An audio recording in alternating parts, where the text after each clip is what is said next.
the BiffNet Studios World Headquarters in Spring, Texas, it's Barry on Deck, hosted by former ESPN Houston radio host and stand-up comedian Barry Laminack, starring Oliver the Cat. Written by Barry Laminack, produced by Barry Laminack, directed by, you guessed it, Barry Laminack, featuring sports, entertainment, special guests, film sessions, and some drinking. Okay, a lot of drinking. Viewer discretion is advised. And now, here's your host, Barry Laminack. Oh, what's up, you damn dirty deckheads? Welcome to Barry on Deck. I don't know what's wrong with my voice. I'm your host, Barry Laminack. Thank you guys for being here. Today is what? Tuesday, November 22nd, 2022. And this is episode number 580. 580. We've done this, folks. You and me have sat down this very area. I guess this area, this office, we have sat down here 580 times. Well, roughly. We've done a few on the porch, and I think we did a couple on the road. Remember that? Welcome to the show. Welcome to the program. We got a hype train going already. This shit is insane-o. Excuse me. Oh.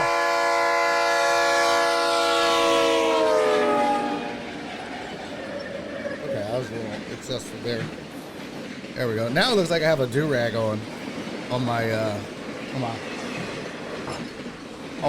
conductor hat. It's see that? It's got a train on it. Look. Choo choo, bitches. All right, can we not do the run a train on? I hate you. It sounded like Jed from Beverly Hills. A little bit, Donna. I don't know why I was like, what's up? And then it just wouldn't stop. All right, pouring a shot. We're doing shots early. It's a good thing I ate today. Not getting me drunk. I had a big thing of macaroni and cheese. We're already at 92% of a level 2 hype train, you crazy, crazy animals. By the way, I missed it yesterday. Like, we got rated and Eric resubbed at the same time. I don't know, is Eric here? Eric Resendez, if you are here, buddy, old pal, old buddy, I apologize. I never acknowledged or thank you for resubbing, and he wanted to talk World Cup, and I think we had done that by that point. But Eric Resendez, my buddy, my pal, I am sorry that I did not acknowledge your resub yesterday. And hey, shout out to a new sub that happened a couple hours ago, Queerby. Thank you for the new follow, not sub, follow. And Just Mitch followed after we rated in the Mud Sports. So we got the hype train going, all thanks to you guys. Alan Denson, 300 bits to open the show. What an opening. And then Thor dropped the hammer with another 300 bits. Mark G resubscribed for 8 months, and that got the hype train going, and off we were. Thor just resubscribed for 5 months. Homie, I appreciate you, and Mark, thank you guys both. PP Dubs, what's up with 200 biddies? Thank you, my friend. Day one, Donna added 50 bits to the hype train. Thor threw in another 200. That's insane. Thor's feeling it. Thor's trying to have sex with me later, I think. I don't know. Joe Hernandez resubscribed. We're having a baby. 9 months, buddy. Appreciate you, Joel. Thank you so much. Alan Denson with 200 bits. Real. Lisa, did you ever find your Twitter account? I looked and I couldn't find it. But Lisa, thank you for the 200 bits. Thank you for the 300 bits. This is crazy. Thank you for the 3 bits. And that was it. Not like that was it. Like that was the hype train. Hype train closed out. 3 gifted subs or 3 sub gifts. It says 1,753 bits. You guys are fucking amazing. My gird. I love you to death, deckheads. Hey, happy Tuesday. Last show tomorrow. So let's make today and tomorrow count. Thank you for the hype train to start the show. I'm always amazed and blessed and overwhelmed when it happens, man. You guys are the best. Thank you and cheers. Oh, that's good. What happened to me? What happened to me? I used to be able to drink. I used to be able to do shots without gagging, and especially Jameson. It was like delicious. Now it's so bad. It's so bad now. All right, let's get to the chat. If you're new to the program, if you're new to the show, we got a ton to get to today, by the way. A ton to talk about. We've got, let's see, I kind of briefly touched on the NFL injury report. We can update that. When I was coming on air doing show prep, I saw two different things that I wasn't aware of, but the NFL Hall of Fame has announced their semifinalists, and Major League Baseball has announced their ballot. So we'll get into both of those. We got videos we didn't get to yesterday, not the Lovie Smith one. I can close that out. That we got to that. But somebody talked shit about another man's wife live on air, and it got super awkward. So we'll cover that. We didn't get to the sucker punch in baseball. And then Alan Denson sent me a video that would be good enough for a film sesh. I didn't get to listen to it, so I need to make sure there's no, curse words that are racist or could be, or like N-words or anything like that. But we'll watch that and a ton more to get to. And what on earth is this? By God, that's KB Holmes' theme music. That is insane. KB Holmes, bro, thank you so much. 1,069. I like.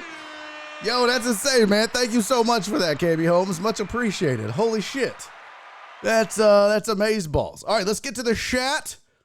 KB Holmes trying to start a new hype train up in this hole. Dude, what's gotten into you, fam? Save it for the turkey and dressing. Oh my God.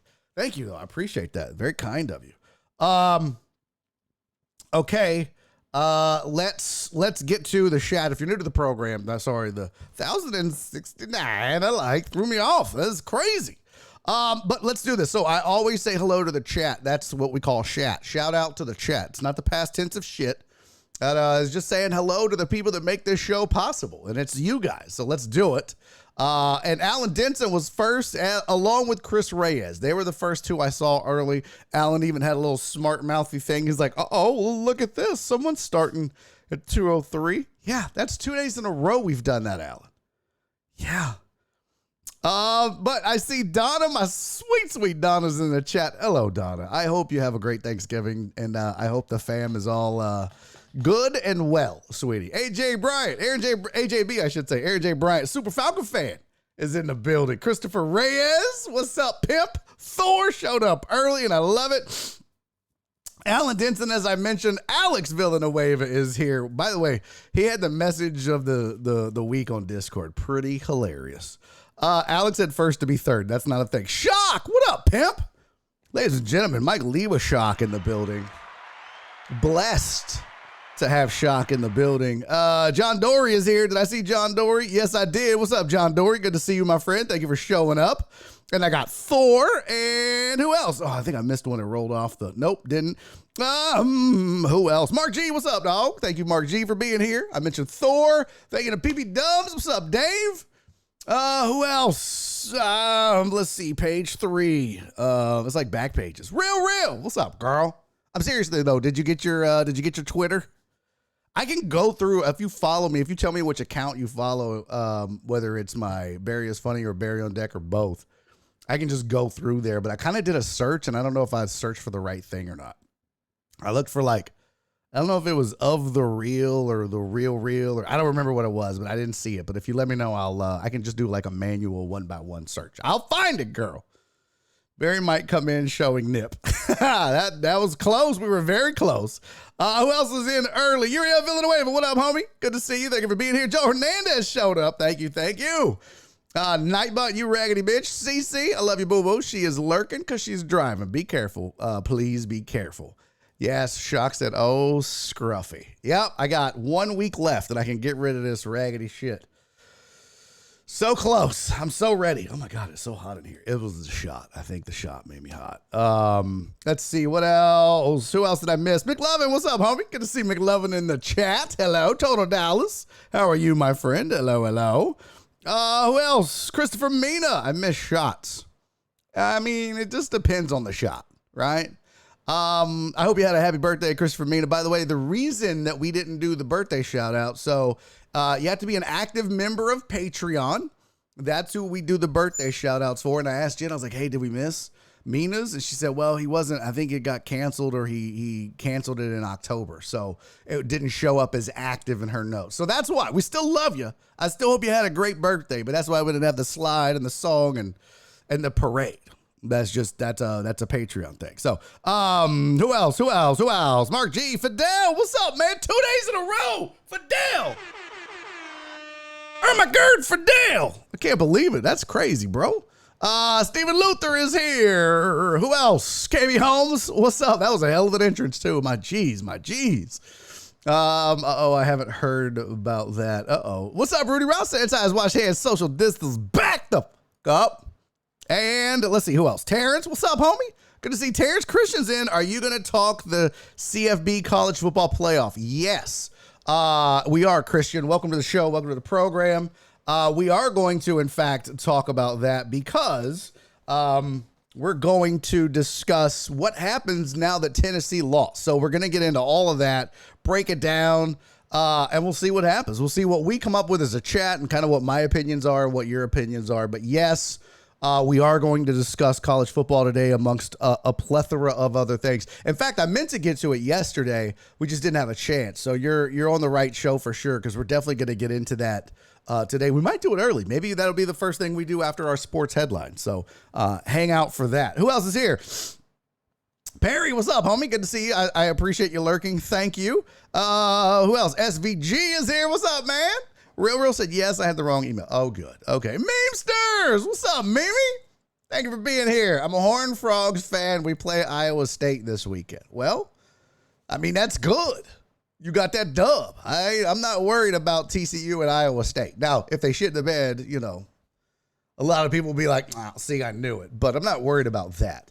Aggies are going to make a push for you stop this, Thor. You stop this. Don't throw the Aggies in my face, Thor. Hate your dumb bearded face, Thor. Make me feel bad because I'm an Aggie fan. What's up, One Deep? Good to see you as well. Who else is here? Jared Taylor, what's up, pimp? And Chewy showed up. What's up, Chewy? Good to see you, man. And Heartthrob as well. Okay, I'm here. We can start. Oh shit! Heartthrob said, "Okay, I'm here. We can start." I guess we got to start the show. That's not how that works, Heartthrob. You don't get your own intro. Okay. What else do we got? Stephen Luther said, don't feel offended, Mina. I've been an annual subscriber to Patreon for 3 birthdays and have never gotten a birthday shout out. What the fuck? Now, Steven, have you given Jen your birthday? Have you given Jen your birthday? That's terrible. I got to do 3 shots. Jen, I don't know if Jen is here, but we got to get on this. That's not acceptable. It's not acceptable at all, Stephen Luther, but if you haven't sent Jen your birthday, that would be why. We can't just guess your birthday. Like, we don't just, I'm not like Karnak on Carson where I'm just like, oh, Stephen Luther's birthday is tomorrow. So you have to have emailed it. I did a little while back. Mine was November 8th. Shit! Okay, well, tomorrow we celebrate for you, buddy. That's it. I'm going to put it on the little things to do list. Tomorrow we celebrate in your honor. Hell, I'll make a slide at the break and we'll do it now. I don't give a shit. I'm a crazy person. Stephen Luther, how did that happen? How did that fall through the cracks? We will get that corrected, Stephen Luther.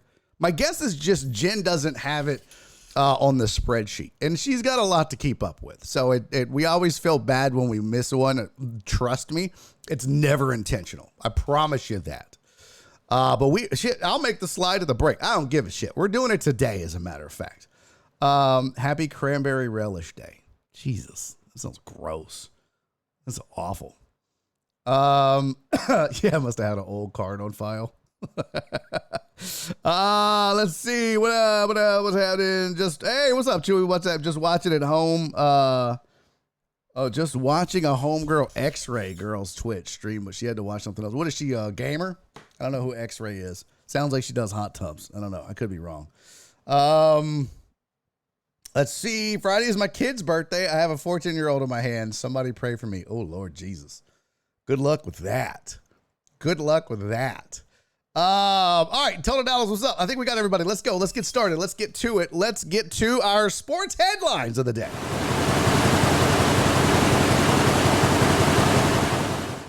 I'm sorry. I'm gonna hold on. Let's see. Let me send a text to Jen.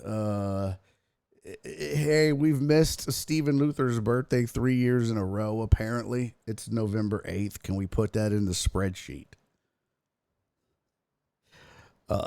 You the best. Cool. All right. And I will make a slide, and we will drink in your honor, sir. All right, here's your sports headlines for the day. The Virginia Vautech season finale that they usually play is off because of the shooting at the University of Virginia. So it makes sense. You know what I mean? Like, that should be the furthest thing from these kids' minds and the players' minds and everything, really. Some people will tell you, like, well, I think they should play in their honor. Yeah, I think there's a ton more important things than football, like life, like honoring people. And so I have no problem with that. I think it's probably the right thing to do. There's the players themselves that knew the kids that lost their lives in this tragedy probably don't want to play. That would be my guess. I probably wouldn't want to play. Excuse me. So I don't mind, and I don't blame them. And you know what? It's a football game.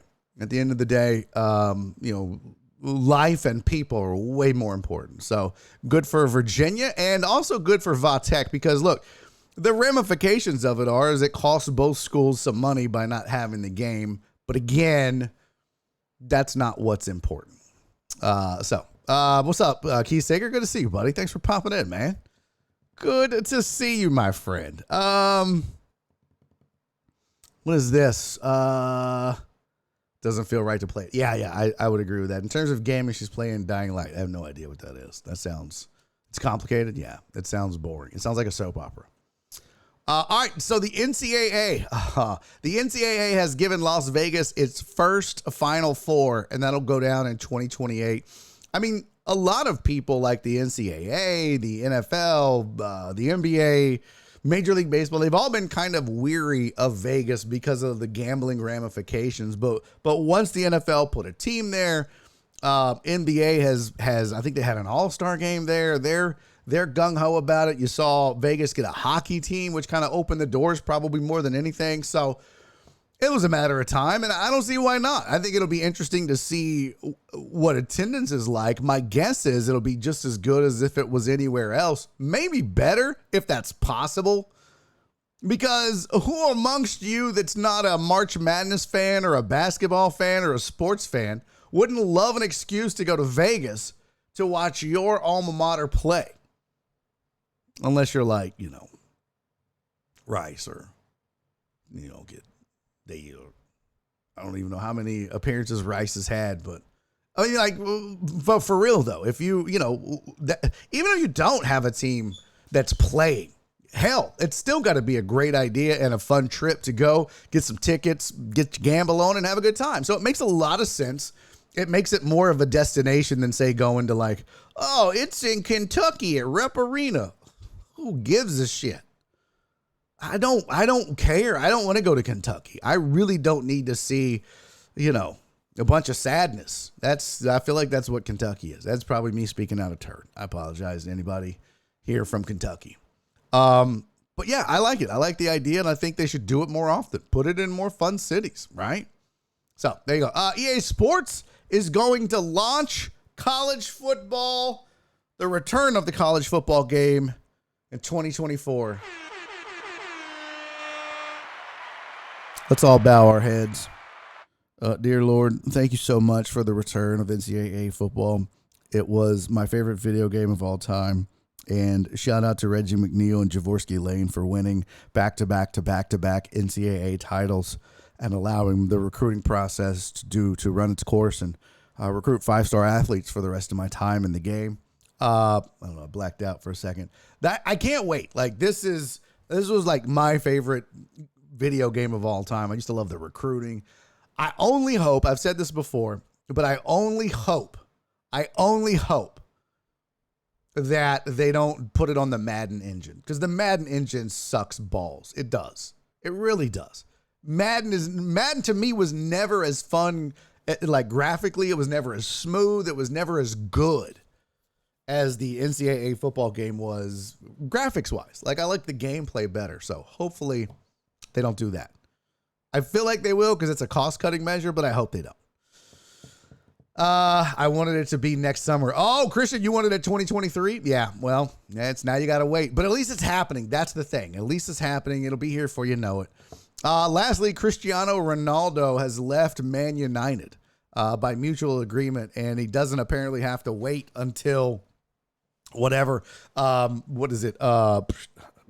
January, I think, is when they have like a window to transfer or whatever. I don't know. He didn't have to do all that. He's basically, he can go where he wants when he wants. So we'll see. I imagine he'll wait until after World Cup to do that. But so there are your sports headlines. You know it's a bad day in sports headlines when I'm bringing you soccer sports headlines. That's a slow day, folks. What's up, Jen? Reyes with the birthday. No, that's not it. Philip Bernard said no. They said they're breaking it down and building it from the ground up. No piggybacking off Madden this time. Thank God. They're deciding if FCS and HBCU schools are going to be included. They actually should be included. 100% they should be included. Why not? And what I love about it is, like, used to when I would play NCAA college football and EA Sports, I had an Xbox that was modded. And because I had an Xbox that was modded, I could go in and download all of the current NCAA school rosters. So you could play with all the players, which was pretty dope. Now you don't have to worry about it. Now you can, and I think every player is going to get a check or something like that. Jen's telling me to check my phone. Let's see here. Oh, you are still the best. I get it now. I got it. Got it. All right. I got it. I will, okay. All right. I got it. I will explain, but not here. So, but yes, you still are the best. No doubt about it. Okay. Hey, real quick, I want to say shout out to Joe Pro. Definitely not Joe Pro. Definitely did not send me $5 on Venmo. And he definitely didn't send it over the weekend and say to remind you guys about Lawn Talk that make sure you start your lawn equipment periodically over the winter. Okay? So start your mower, start your weed eater, start your blower, whatever. Just get it running about once a month, or put some Stay-Bill in the gas tank so you don't get water in there and it won't start come spring. That's a great point by Joe Pro. Definitely not Joe Pro. I mean, it wasn't Joe Pro that sent it. And I appreciate that. Won't they have to pay the players? Yeah, that's the whole point, Alan. Now they can because of the NIL deal. Remember, the NIL deal, NIL stands for name, image, and likeness. And that was the hang up. They couldn't use their names or their image or their likeness in the game. So they would just put like number 4. And that would have no meaning. So now they can put number 4 and his name and his face and send him a check. And all the players have to do is just opt in and say, yeah, I want that check. That's it. Because now they're allowed to opt in for the check. So that was why EA Sports went away. They were getting sued. Christopher Mina said, I can see CR7 going to Miami if he were going to come to the MLS. Ooh, I doubt he comes to the MLS. I really doubt that. Although, I mean, from a marketing standpoint for him, getting into the American dollars might be good, but that he doesn't really need America at this point, right? What's up, Chapo? Good to see you, fam. Oh, and the shoe check didn't fire off. Why on earth? Did it even pop on the screen? Hold on. Where's my little shoe check overlay? Why isn't that firing off? I don't understand that. It makes me angry. Hold on. There we go. Reload that. The whole thing. Let's just reload it. Reload the page. That did nothing. That did absolutely shit all. And that's the overlays. Let's see. Assets. Reload. That rebooted. Reload this. That should go. All right, let me try it real quick. I don't know why it's not working. Let's see. Stream elements, is it? Oh, no. Where do I have those now? I don't even know where those are at. That is on. Oh, the Firewire. That's right. The Firewire. There you go. Oh, it's Trigger Fire. That's what it is. Yeah, why is that? Why did that work? Chapo said it popped up. Didn't hear anything. Oh, okay. Gotcha. It didn't work on my end either. Yeah, I don't know why it didn't pop up, but I appreciate you, Chapo. Chapo with the shoe check. Chapo with the shoe check. Now I'm wearing my Who's Fancy Media shirt. Who's Fancy? And that is the name of the LLC that Jen and I work for, I guess.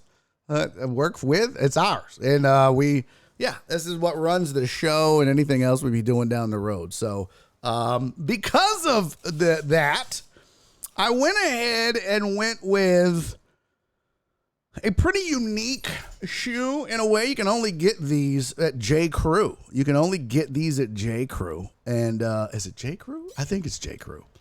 These are called, what are they called? Oh, I got to look up the name. Hold on. J. Crew.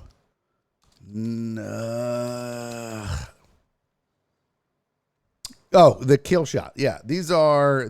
Oh, now they're on Amazon, StockX, and Stadium Goods. But these are called the Kill Shots, and that's what I'm rocking today. I need to clean the back. That's stains from my jeans, if you can believe that. That sucks.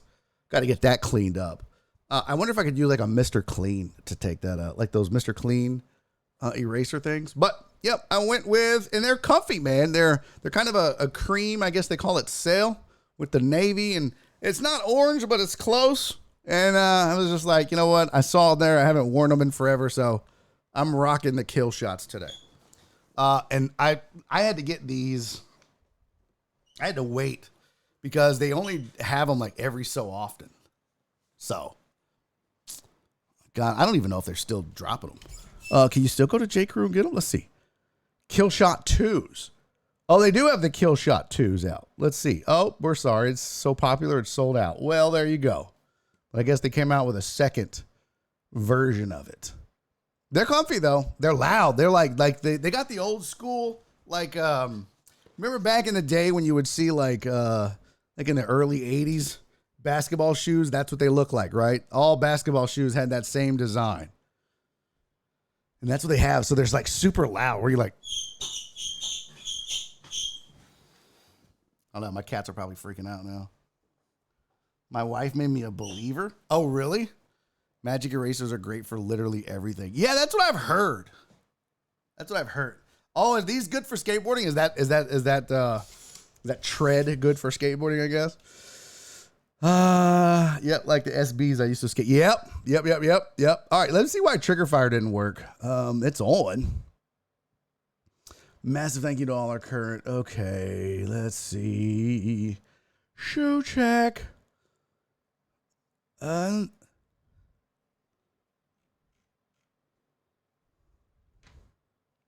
It's right there. It worked. I don't know why it didn't fire off. Saved it. Should have worked. Son of a bitch. I'll work on it. I need to move that over. I don't know. All right, let's get to some other sports. Let's go ahead, since Christian's here and he wanted to talk about it. Let's just do it. Let's just get into college football and the college football rankings. And we're going to recap the week as well. So we'll go through some scores first. And then we'll look at last week's college football poll. And then we'll look at this week's, what it might shape up to be like. So let's take a gander real fast at some of the games from last week before we get into discussions of what might or could happen. You know what I'm saying? So Georgia beat Kentucky. They took care of business. Ohio State beat Maryland. They took care of business. I didn't watch it, but boy, oh boy, Michigan stumbled out of the blocks, I guess, in the second half and ended up having to get their shit together. They were down 14-10 at one point, I think.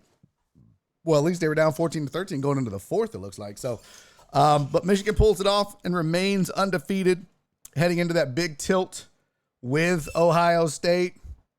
TCU barely won. Yeah, look at Christian. He's like, my team barely won. So TCU barely won, barely beat Baylor. That's not the bees you want to put together. Baylor at 6-5, but Baylor has put up some, what's a nice way to put this? They put up a fight, right? Like they're just not good enough, but they gave OU all they could handle, which OU's not the same OU for sure, but they're still good, I guess.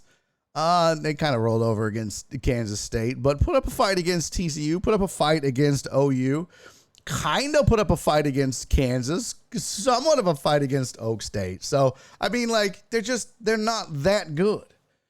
They're not the Baylor we're used to. That is for sure. What's up, Crystal? First-ish. Well, that was a great game, TCU Baylor. Donna, yeah, I again, I didn't watch any college football this weekend. So full disclosure, I put on my mopey pants and I got on the couch and it rained and it was cold and I did everything but sports on Saturday. I did watch Sunday football, but I didn't watch anything on Saturday, so forgive me. But yeah, it looks like TCU gets by Baylor, and it looks like they kind of had some struggles down the stretch. Okay. Like going into it, they're down what? Well, let's just, you know what? Let's do this. Let's look at the play-by-play. Let's look at the scoring plays. Let's look and see what had to happen down the stretch here. So they're down 28-20. I guess Baylor scores with 9:47 left to go up 28-20. And TCU, obviously scrambling, gets down 2:07. They score, go for a 2-point conversion and fail, which makes it 28-26. And then it looks like, did they get the onside kick? Let's see. God, I'm mad I missed this game. This game looks like a hell of a lot of fun. Let's see. Oh, no, they just held them. Okay. So you had a Baylor touchdown, punt, and then you had TCU get their touchdown and then kick off. Did they go for the onside kick or did they just kick it away? I guess with two plus minutes left. Force a punt, 3 and out. 3 plays, 8 yards, 33 seconds left. So Baylor's just trying to run the ball, apparently. And TCU gets it. And no time left on the clock. Griffin Kell hits a 40-yard field goal. So the question will be, is TCU punished or penalized for this? Well, let's take a look at the other stuff first. And if you're going to do it to TCU, you probably are going to have to do that to Michigan as well, right? Kyle King, what's up, pimp? By the way, Kyle, I don't look at my phone, and I just did when Jen was texting me, so that's my bad. I saw I missed your call, homie. I will call you after this show here. I promise. I promise. What did McLovin say? TCU fuck my spread was 2. Oh, you gotta hate that, bro. You gotta hate that. Kyle King, thank you for the sub, homie. Can we get a shout out in the chat to Kyle the King as well? It says, excuse me, can you tell me again how Davis Mills took a huge step in the offseason and is ready to lead the team? I will shit on your face if you bring that to this show. I swear, if you wear a shirt with a pocket on it, I will poop in that pocket. I will poop in that pocket. Kyle said, Barry and missing my phone calls. Name a better duo. I'll wait. Okay, well, first of all, my phone goes off at like noon. Everybody knows that. Jen knows. Ask Jen how many texts I've missed when I'm like, oh, shit. I guess I should have checked that during show prep. And she's actually giving me stuff for the show. Also, Kyle, I don't know if you've heard this, but I'm in a bout of severe depression. And the last thing people with depression want to do is talk on the phone. So I hope you feel terrible now. All right. So, but I will call you after this. I mean, if I have to. Fuck. We can't just email it. Appreciate you, Chapo. Wrong shout out, though. Chapo goes, damn, Barry got real. Hey, I'm just being honest. Here. Let's do this shout out. Shout out the Kyle King Show. There you go. Only one shout out can be active at a time. Please wait a minute. Son of a bitch. All right, I'll do it again, Kyle. You know I love you, buddy. Very much. If you guys aren't following Kyle, go do that. It's great sports talk. It's great fun. Oh, Donna did it already. Thank you, Donna. You're the best. Yes, Perry, depression is real. It is a motherfucker. And it is real. So, all right. So Michigan gets by. Let's see what the play-by-play says on this. Cause again, I didn't watch it. I didn't watch anything. I didn't even drink that much this weekend. It was crazy. I worked, but, so let's see. At one point, Illinois is up 17-10. And it looks like Michigan scores they get a field goal with 12 minutes left to bring it within 4.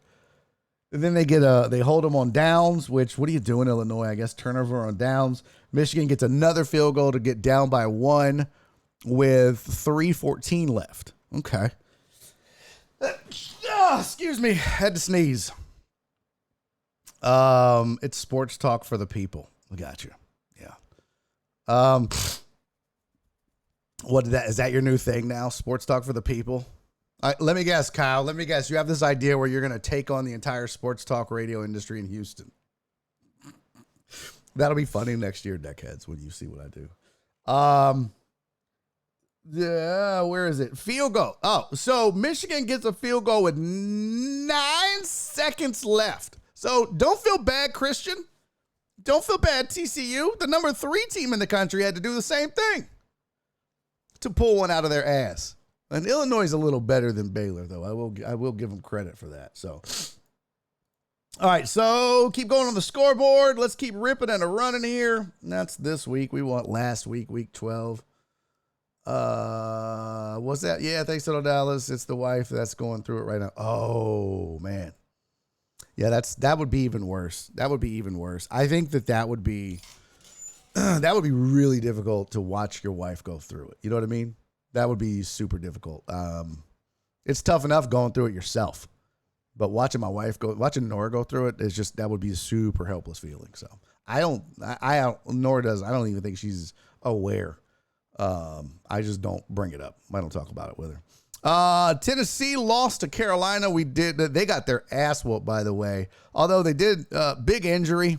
Unfortunately, Hooker went out in the fourth quarter, was it? But nonetheless, it didn't matter. They were down big time. Hugely. Just to clear my name, if you're not current on your Patreon, I like Jen. Jen's like, hey, just to clear my name. Just to clear my name. I'd love it. Do we get dope tomorrow? Yes, Mr. Reyes. You will get dope tomorrow, I promise. I actually put it in the intro this time, I think. Just to clear my name. If you are not current on your Patreon and or you are not subbed at the $5 a month and up tier, you will not be included on my birthday list. There you go. That is, and you must have emailed Jen. You've got to let her know. Like if you join or you have joined, you got to let her know. Chavo said, yeah, watching someone you love hurts worse than your own hurting. Oh, 100%. Because I'm dead off in the middle of it, and I'm like, I'll figure it out. I'll fight through. But if I had to watch Nora go through this, that would suck. I hate you, San Antonio. How about them Titans? Jen said, don't fuck around or you'll find out. She did, and she will, and she always will. So did we, wait. Oh, what did Kyle say? Kyle said, I was thinking about teaming up with a dude who got fired at 790 and 610 and taking the show to 97.5. We would never be friends again if you did that, right? Like, we would never, ever.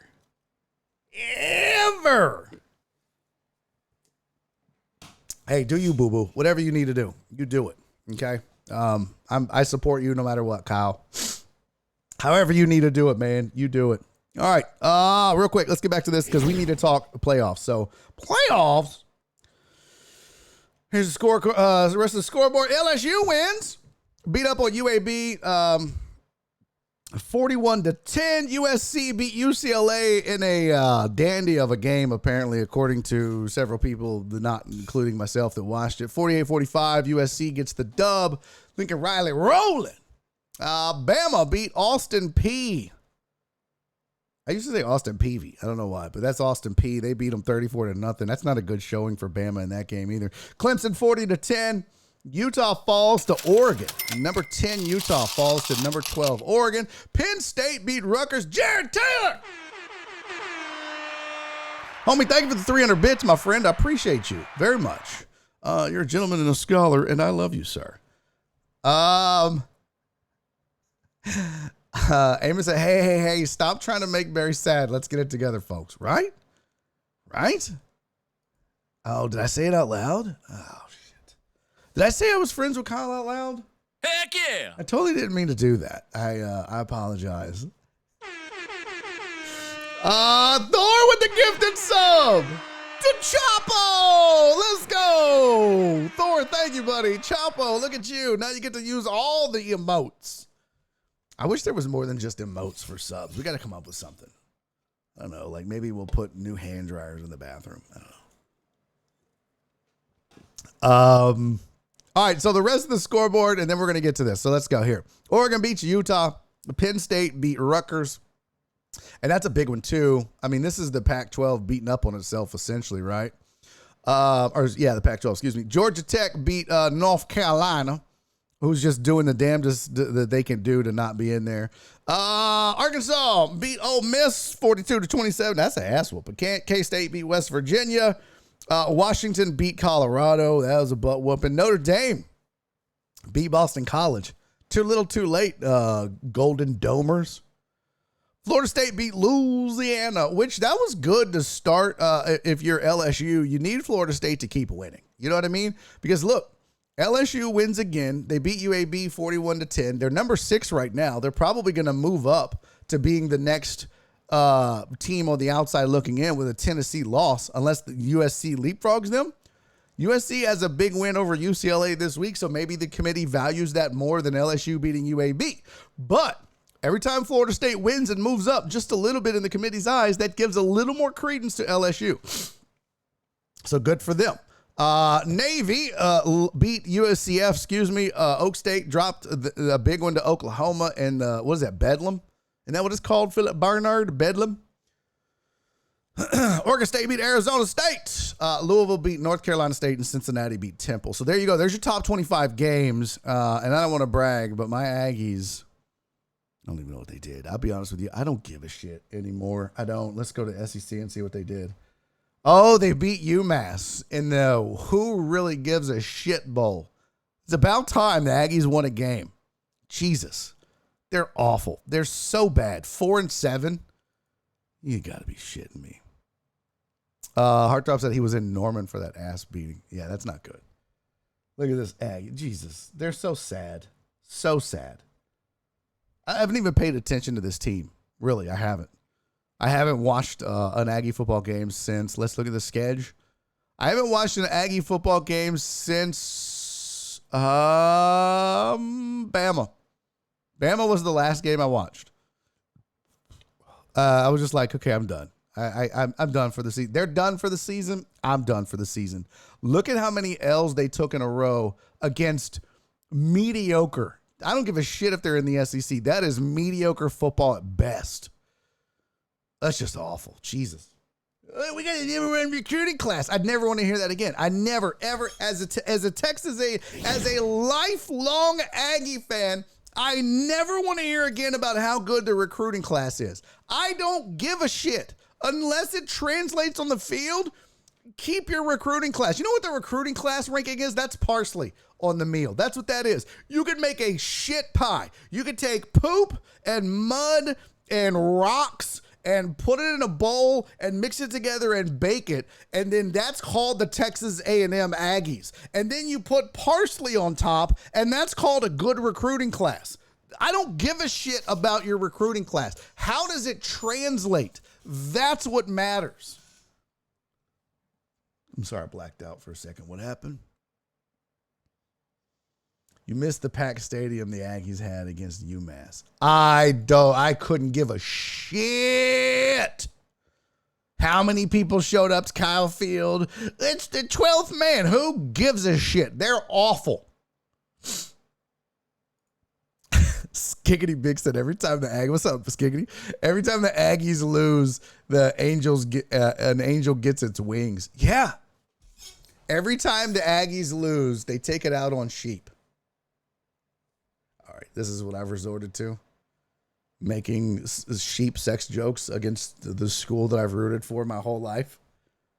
This is where I'm at. This is This is how mad I am. Because it's really gotten bad. Okay, that is enough. I'm out.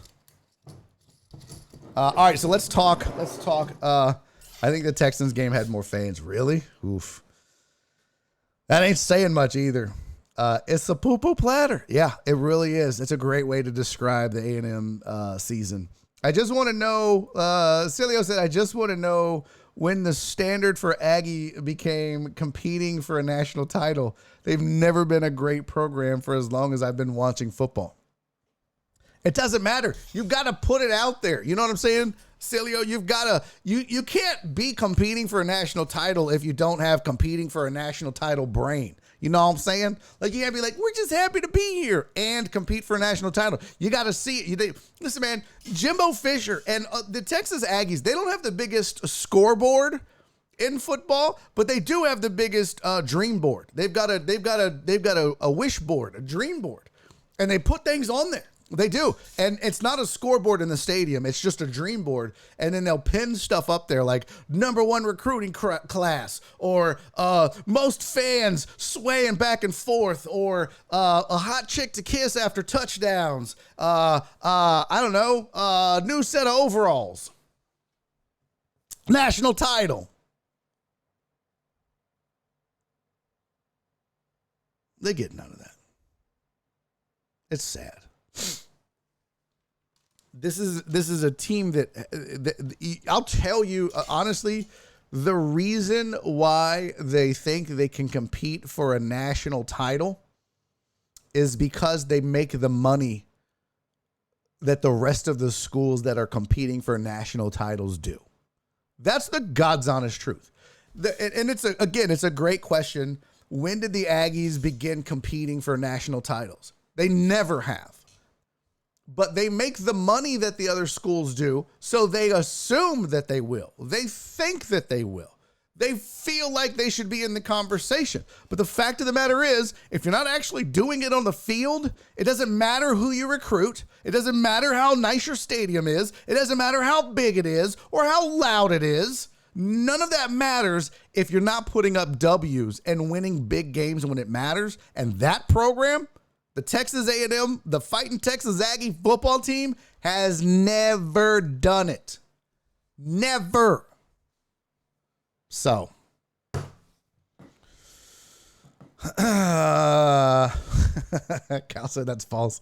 A&M competed for a national title for 1 quarter in the opening game of the year. You're right. They were all equal. That was at that moment. They were all equal. You are. I mean, once again, Kyle King bringing the hottest of hot takes. That is,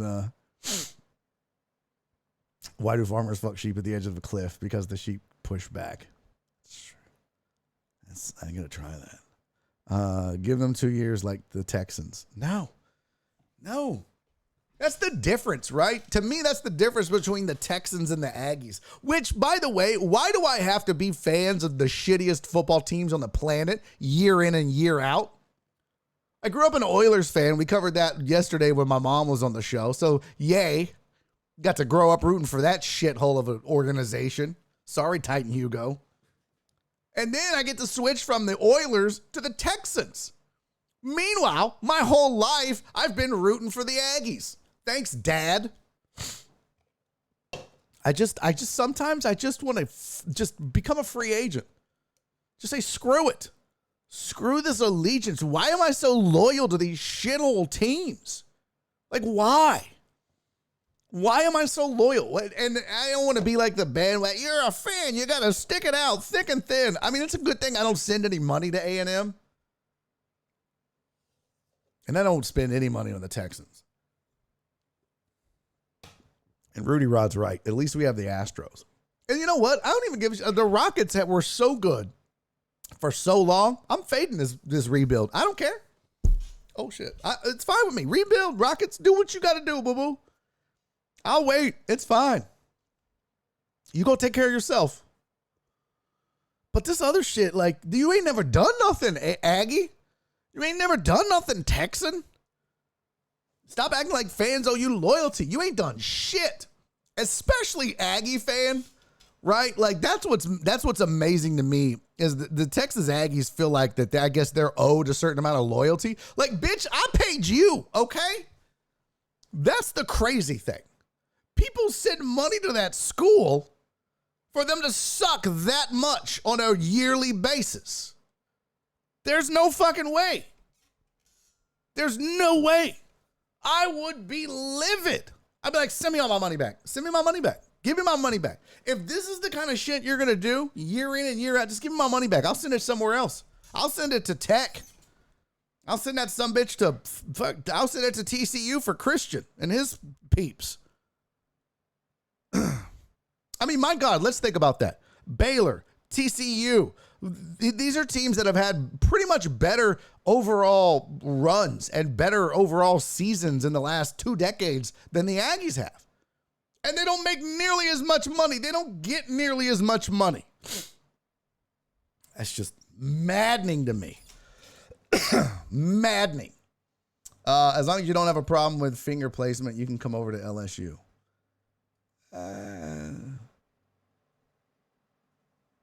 I mean, I wouldn't mind being an LSU fan. I think I know more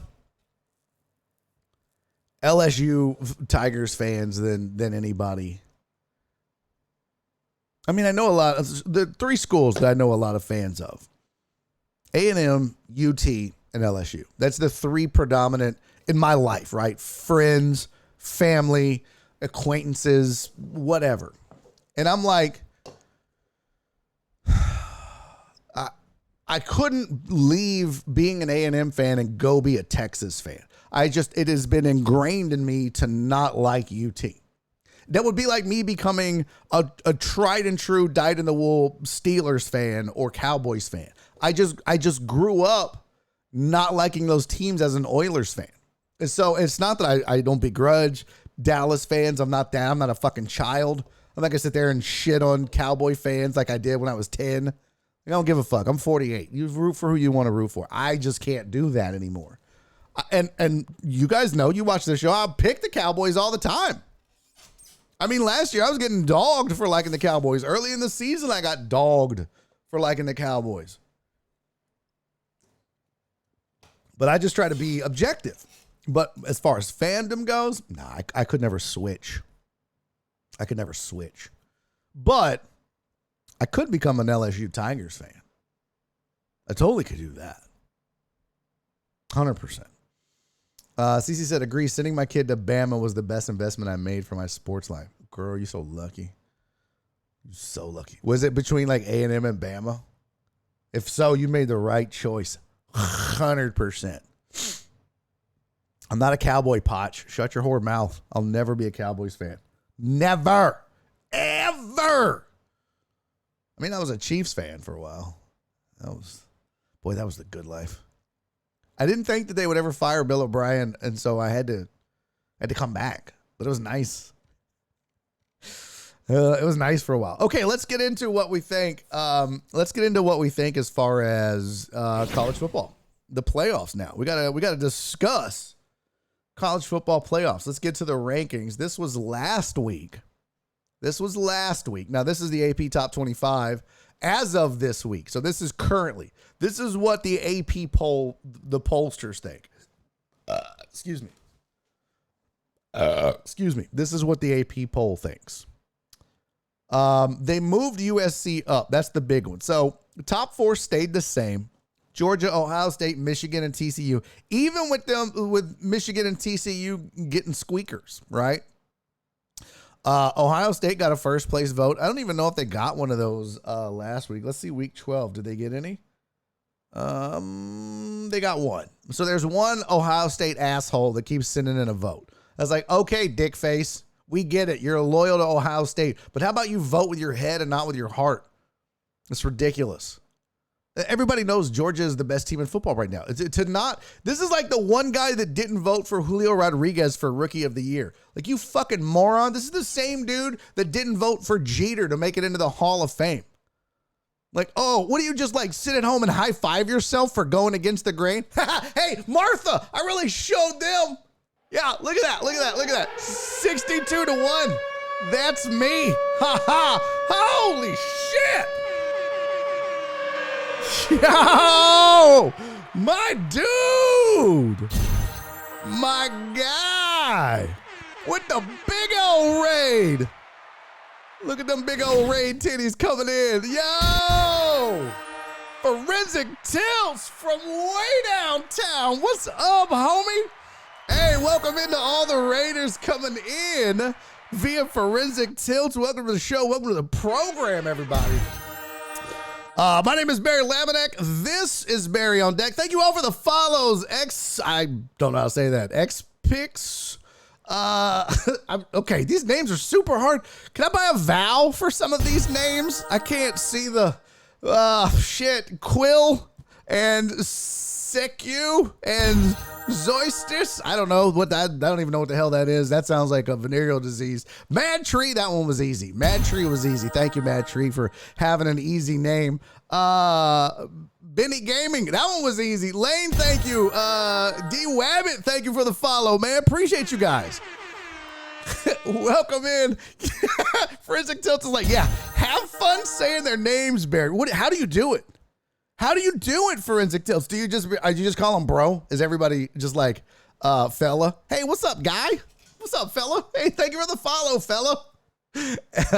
Spread, thank you. Was that Spreadlefin? Jesus. Thank you, Bad Tree. You're the only one that gets me. I appreciate that. Hey, listen, if you're coming in on the raid, first of all, shout out in the chat to my guy, Forensic Tilts. Thank you so much. And can we give it up? Can we give it up to him for making partner? Let's go. I'm gonna do a shot in your honor for that, fam. We never toasted your success, Mr. Tilts, if that is your real name, but we're doing it for you, fam.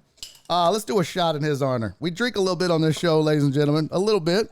Sometimes I get drunk and say inappropriate shit. But if you're new to the program, first of all, thanks for being here. My name is Barry Laminack. This is Barry on Deck. I do this show 4 days a week, Monday through Thursday, 2 to 5 p.m. Central Time here in Texas. I'm out of Houston, Texas. I spent 7 years on ESPN Radio here in Houston. I spent 3 years hosting a TV show called Houston Sports Show here in Houston.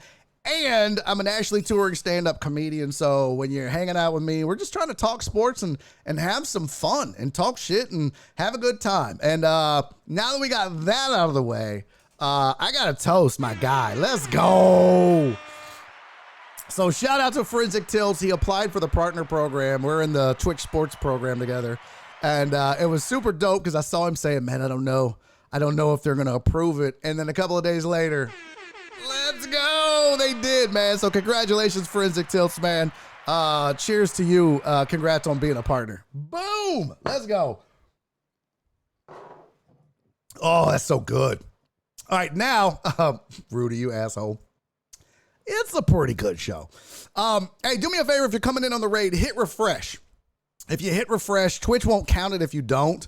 They just go, oh, it's just a raid, you know. They don't like to count like the viewers. They basically say you guys don't count if you come in over the raid, which is horseshit.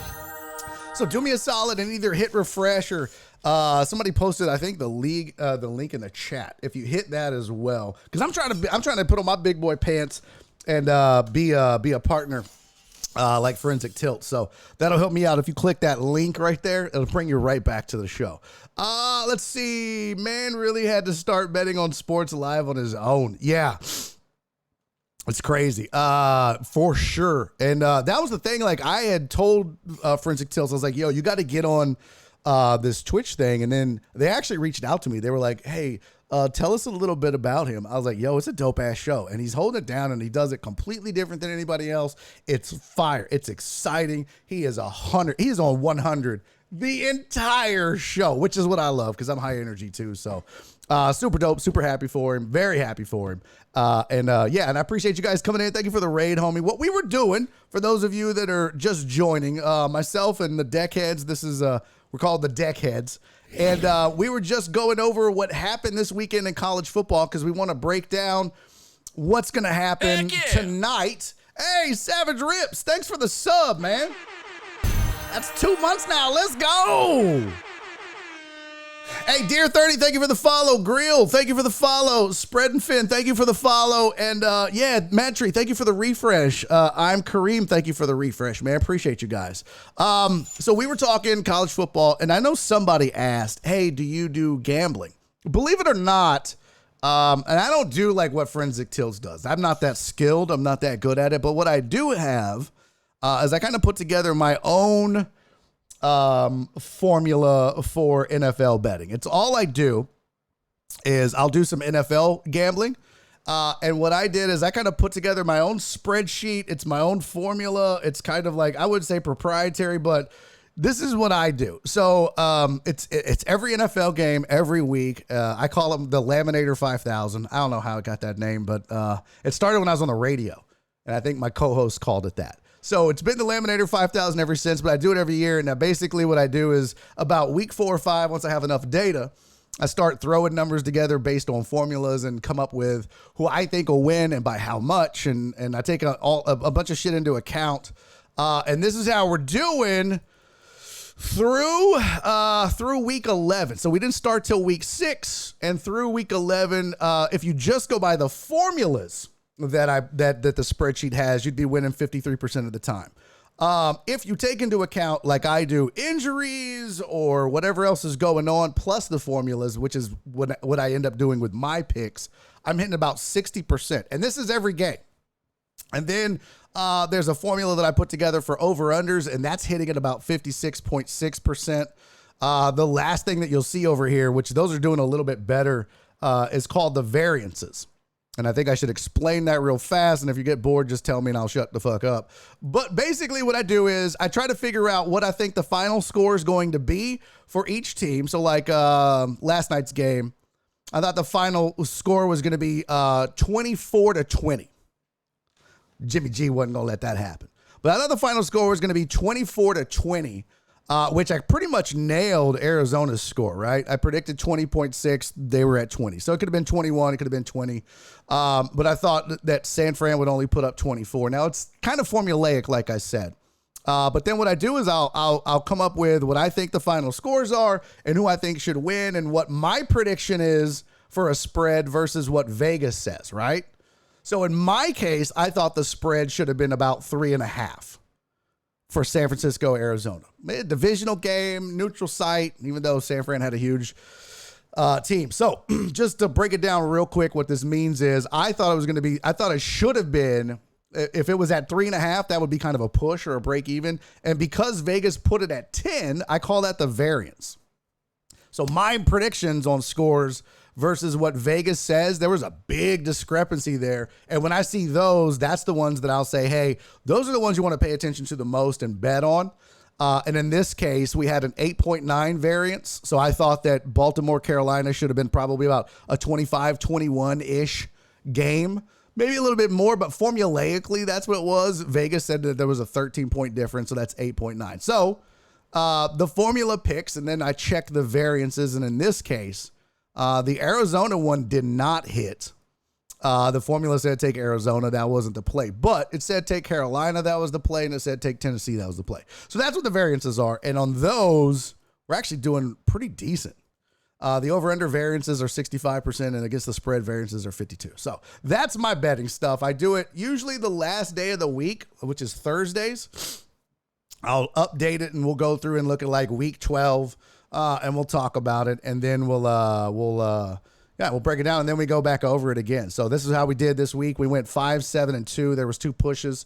That was what the formula did. I went 6 and 6 and 2. And then the over-unders went 8 and 6. And this is on, again, every game. So, because I come up with a predicted score for each team, it allows me to kind of predict the over-unders as well. So I'll take like what my estimated point total should be for the game and compare that to Vegas. And kind of surprisingly, I'm actually pretty close a lot of times to what they think. You'll see a lot of 1s and 2s on the variances. So when you see a big number like that, it tells you might want to take a look at it, and that would be one you might potentially bet on if the money's right. So there you go. So there's the over-unders. We went 8 and 6 on those. Seku said, I'm a European. I don't understand American odds. It's so bizarre. It takes a while, man. If you're new to it, it does take some time. Don't get me wrong. But there's so many resources out there, and it's not this show, but I bet you if you hit up like Forensic Tilts or if you check out some YouTube shit or some TikToks, there's plenty of stuff that can explain it to you. At the end of the day, it's just all about spreads. That's it. It's about spreads and money. And basically that's why I put the money lines, because then you got to take into account, is this variance worth what it's going to cost you? And that's the last thing that you got to take into account. But I just track the numbers and then what it would be. I'm Kareem said, so you are a genius. I mean, no, I'm not. I fully expect these numbers to probably come down by the end of the year. But I mean, so far, yeah, the formula is making me look pretty good, right? I mean, Forensic Tilt will tell you, anytime you can make about 53% of your bets, you're making money. So just formulaically, that's hitting at 53%. And we had losing, like we lost this week on the formulas. I broke even. But there's some weeks where it's just been so good, like 9 and 1 with 3 pushes. I mean, those could have easily been 3 losses, but I guess they could have easily been 3 wins too. So, every dog has its day. To me, it all balances out. I haven't even gone back and looked at like an old one, but yeah, that's the only betting I do. I'll probably update that and do it tomorrow. So, NFL is the sharpest sport to bet on. As much as I love football, I can't do it. Yeah, man. I agree. Hey, Chase, thank you for the resub, buddy. Chase said, I'm peeing every 20 minutes. What does this say? Oh, our Twitch baby's about to be here. But our Twitch baby's almost here. 7 months. Chase has been subbed to this channel. Let's go. What are we going to name it, Chase? We got to come up with a name for our sub baby. We got to have a good name, too.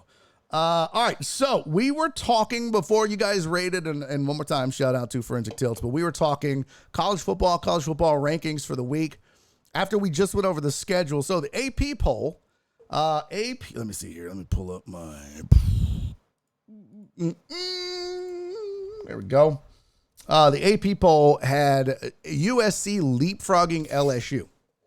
Obviously, Tennessee falls, big loss for them. So I think what we need to figure out is how do we think the playoffs of the college football playoff committee shapes it out this week. Last week in week 12, as you know, it was Georgia, Ohio State, Michigan, TCU, Tennessee was 5, LSU 6, USC 7, Bama 8, Clemson 9, Utah 10. Now, we know what happened with the scores. And we know what happened in the top 25. The big one being Tennessee, not just losing, but losing ugly. And I don't think Tennessee falls as softly as they did in the AP poll. I really don't. I think Tennessee tumbles because of that loss. I do. What does it say? Name reveal next month. Stick around. Name him Dick. No, McLovin, we're not naming our sub baby Dick. That's a no. And no offense to anyone named Dick. But I'm not naming we're not Chase, right? We're not naming him Dick. We're naming Peen, maybe. Like, Peen. We'll throw in like an extra E. I don't know. Definitely not Dick, though. Anyways, I think TCU hangs on. But the fact that they squeaked by last second field goal against Baylor doesn't bode well for them. What was that noise? I just heard something like really, really loud. LSU, I don't know if USC is going to leapfrog them by the committee. I think at this point, Tennessee falls probably past 9. If it were me, Tennessee's now 9-2. I think I would put them outside of the top 10 because they lost to Carolina, right? Like, this isn't Tennessee losing to Bama. It's not Tennessee losing to a good SEC football team. They lost to South Carolina, and convincingly. I mean, it was an ass whooping. So, like, it was one of those ass whoopings where, like, Tennessee was running around trying to put their hand down so that mama didn't hit them with the belt. Like, you know what I mean? You remember your mom would do that? You try to get that hand in the way, and then it would just hurt your hand and your ass. That was Tennessee. I think what happens is we see Georgia, Ohio State, and Michigan, who won a squeaker. I think they'll leave TCU. I would keep LSU. I would move LSU up to 5 and USC to 6. But the problem is LSU didn't play anybody of significance this week, and USC beat UCLA, who was ranked 17-ish or in the top 20. So they're probably going to move USC up. But I don't think you punish LSU just for the schedule that they have, right? So my prediction is it'll go Georgia, Ohio State, and Michigan. TCU, or not my prediction, but I think it should go Georgia, Ohio State, Michigan, TCU, LSU, USC. And I don't think Tennessee should be in the top 10 anymore. I really don't. I don't think Notre Dame should be that high either. There's no reason in my mind Notre Dame should be 13. That's just too much. Hey, Gaffer Keith, thank you for the follow, friend. Appreciate you, famo.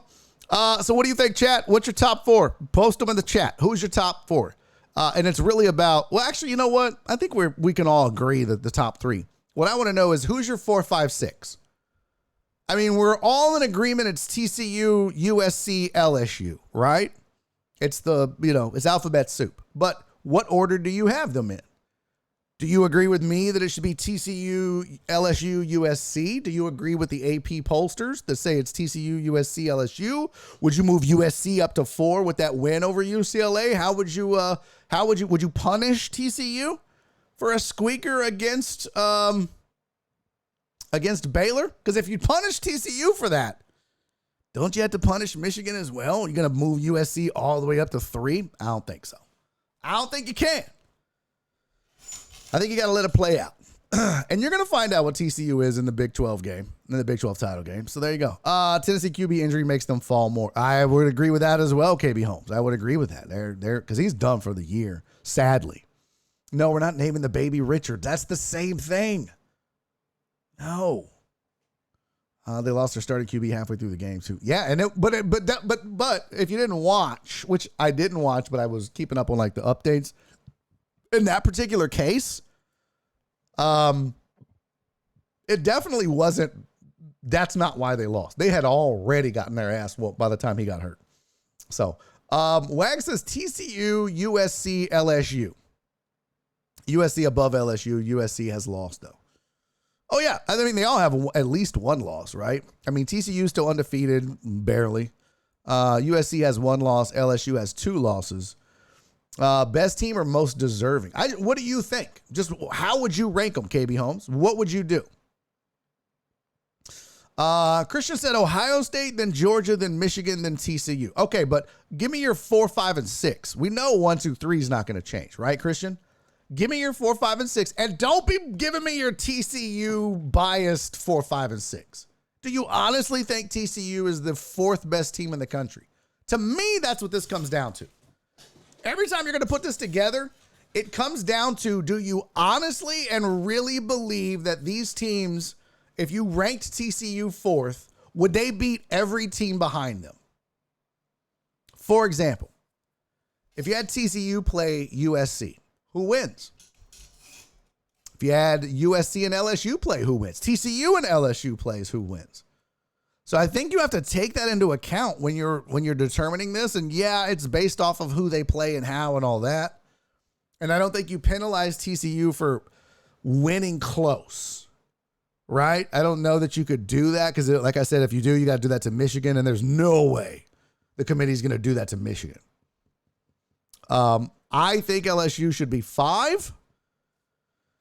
And I think USC should be 6, but a one-loss USC team, like Wags pointed out, maybe that's the difference, right? Is the fact that USC only has the one loss. Now let's pull up the schedule, right? So we talked about earlier FSU, that loss that LSU had to FSU was a big deal. It was a big deal. But the fact that FSU is now winning again, and they're in the top 19, they'll probably be top 15 with another win this week or close to it. That bodes well for LSU because your only other loss is to a top 10 Tennessee team. You really need Tennessee to win out. So you've lost to 2 top 20 teams. That's your 2 L's, right? Trojans, on the other hand, their one loss was to Utah at the time, 43-42, so it was close. There's number 20 Utah, but Utah just lost again. So what is Utah going to be now? Let's see. Utah was what? It was, I know it was up there. Yeah, 14. And they fell 4 in the AP poll by losing this week. It sounds so stupid, but yeah, SoCal's defense is dog shit. I would agree, KB Holmes, but again, their only loss is to the number 14 team in the country by 1, even if they're dog shit. Because I mean, like, there were times, especially in the old days, remember when you would watch an SEC game and be like, really, bro? 6-3, 9-6. These offenses are dog shit. Didn't matter. Score them, right? So they may have a dog shit defense, but you got to outscore them. And nobody can do that. Only one team so far has been able to do that. So it's kind of like, Big 12 math. Yeah. Nobody plays defense in the Big 12, or they didn't for a very, very long time. Beat them, though. Oh, my God. That's BZH 420's theme music. What's up, pimp? BZH 420 in the house. What's up, man? We were just talking gambling. That's right up your alley, fam. Yeah. Just spent a whole bunch of time talking about it. Welcome back, though. Good to see you. So Chase says TCU, LSU, USC, Clemson. Oh, okay. I ain't mad at that. I mean, I think that's probably right. Although I think I would entertain arguments for USC at 5. I mean, I don't think that's crazy, but I think you can't just leapfrog like that, right? But apparently, if you had LSU and USC that close, if LSU didn't lose, how do you move USC ahead of them? Well, they beat UCLA. Okay, but again, LSU's got some big wins under their belt too. Just because they didn't happen this week doesn't mean you penalize them. I like saying it like that. You penalize. I don't like saying penalized. Penal. That's the play. BZA said, "Hey, what's up? Gotta go. Do you think TCU can make it to the national championship?" I think we'll get destroyed by Georgia in the semifinals. Well, now those are 2 different discussions, Christian. Do I think TCU can make it to a national title? Yeah, I do. And the reason is they've got Big 12 title game and ISU left. That's it, right? And if we look at the standings of the Big 12, they're probably going to get what? K-State? Isn't that who they're going to get? Let's see. Big 12. There you go. Yeah. Probably going to get K-State. I think they're fine. I think they're fine. Even if they get Texas, I know Behannon, that wasn't mature. I think that TCU has shown well, and let me tell you why. First of all, their plus-minus ratio is really good. They are putting up numbers ridiculously. And just like we talked about like with USC and some other teams, you got to outscore TCU. And you know what? Defensively, they're not terrible. They've given up 280 points on the season. Texas have given up 227. Now, K-State's played better on defense by a pretty significant margin. 70 points is a lot. That's about 2 games worth. But at the same time, look at that. Almost 100 points difference in those same 2 games. That translates into dubs. So that's the problem with TCU, kind of like what was said earlier about USC, is maybe their defense isn't the best, but you got to outscore them.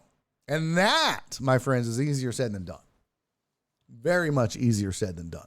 So I think TCU is fine. I think they can beat K. I don't think K-State or the Longhorns are actually scary enough to be like, maybe they don't make it in. I think what you got to worry about is a team like USC or LSU doing something crazy like winning their conference championship and somehow leapfrogging TCU.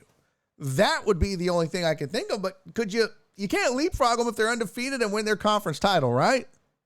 Chat, right? I mean, let's be real. If LSU somehow miraculously beats Georgia, do you leapfrog LSU into the top 4? 2 loss? I don't know. That legitimately could happen. I mean, I don't think LSU's beating Georgia.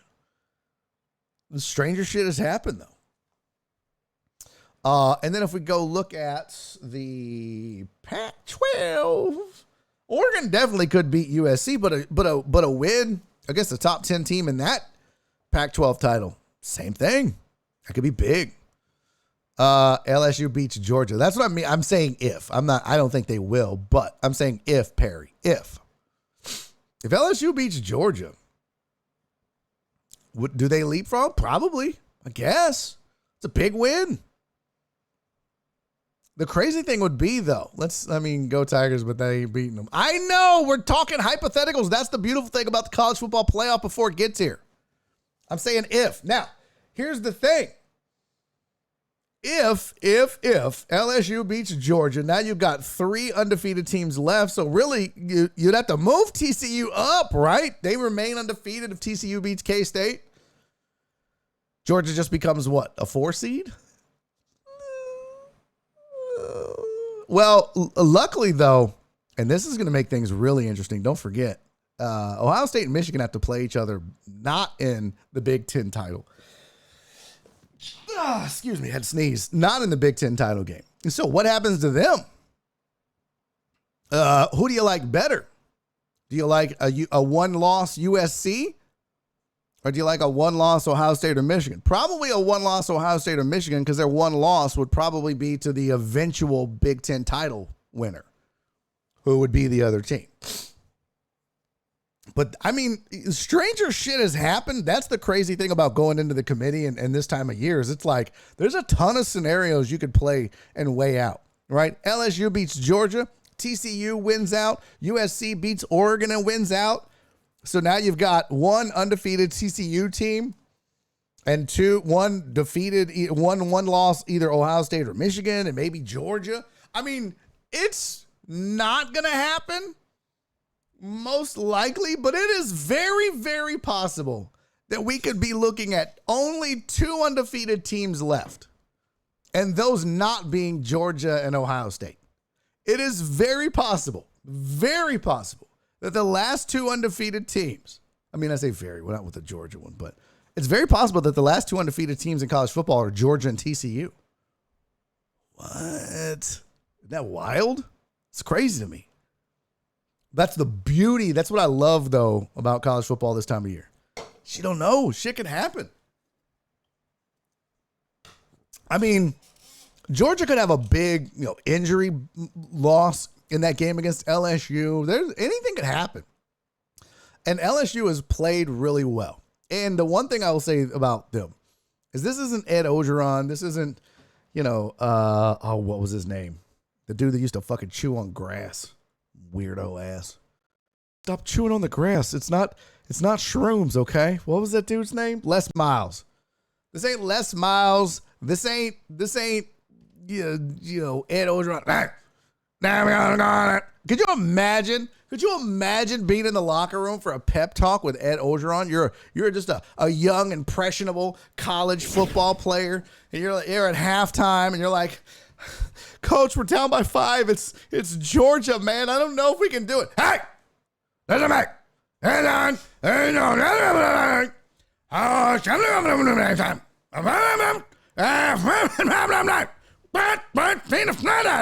Go Tigers. You're like, what the fuck? What? What? I don't know what he said. What did he say? Could you imagine if he was in the ear of the quarterback giving plays? The quarterback would just be calling his own shit. Every time. He'd be like, all right, here we go. Because you ever notice, if you ever watch football when the coaches talk to the quarterbacks, they always start with, here we go. I don't know why that's the universal, here's the next play. But they always, just watch the next time you see these morons and they got their little scorecards and they're like, but you can still see their face because the camera's on the side and they'll be like, all right, here we go. We're going to run Z, what is it? Spider 2, Y banana, bang your mom on 3. What? But like if Ed Ogeron was doing that, he'd be like, all right, here we go.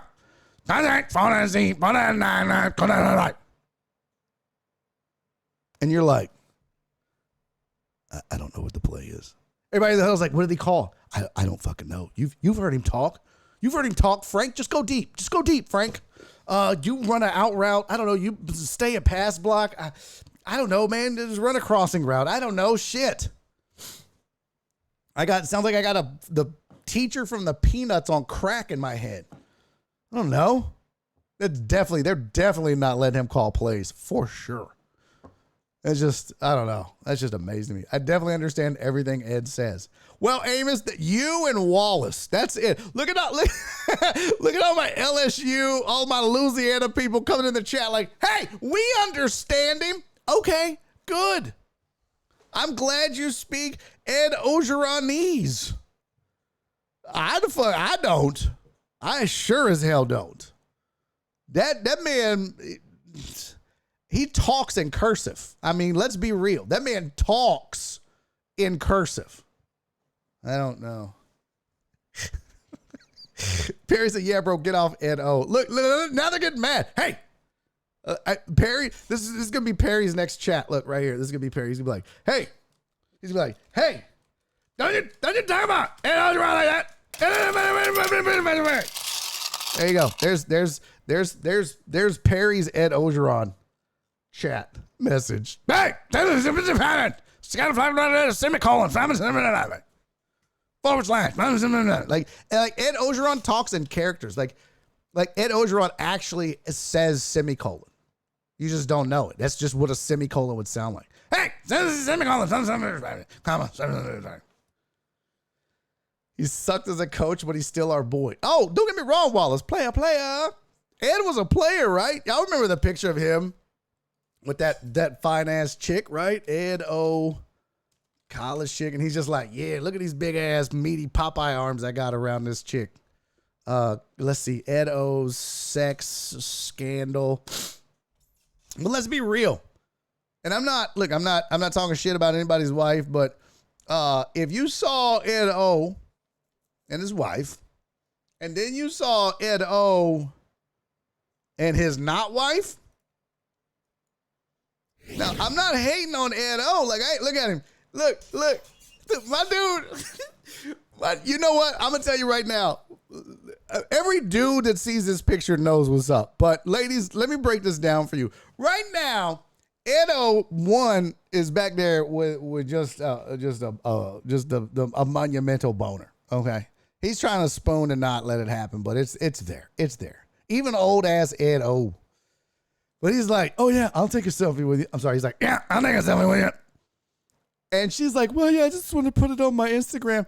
Yeah. Can I send that to the boys? I'm sorry, what? Can I send that to the boys?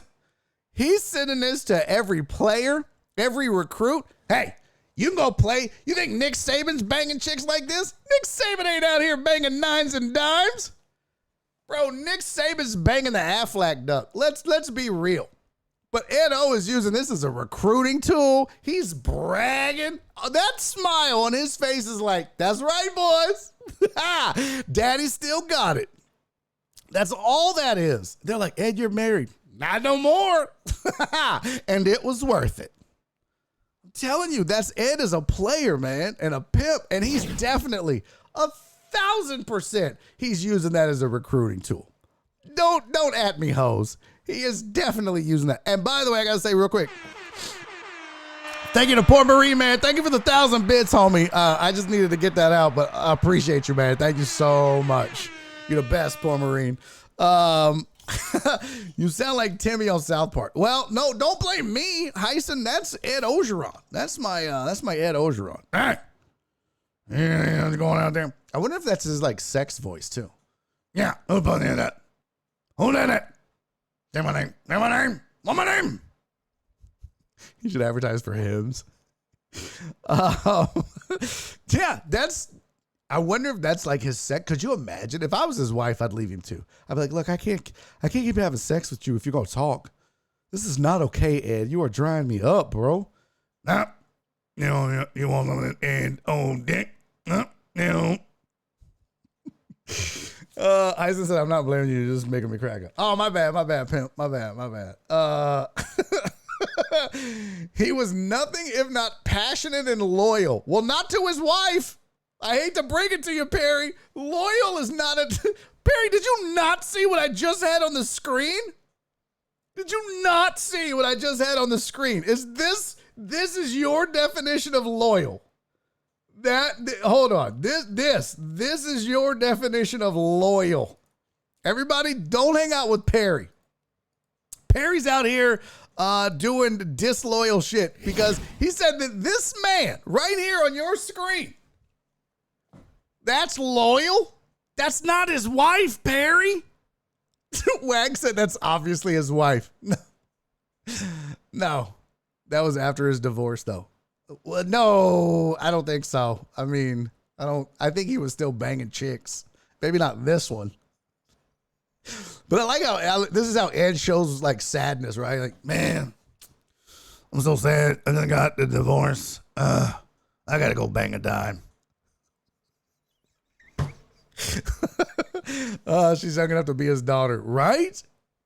Right? Listen, I'm not mad at Ed. I'm not like, oh, Ed, you're disgusting. I'm like, well, go ahead, Ed.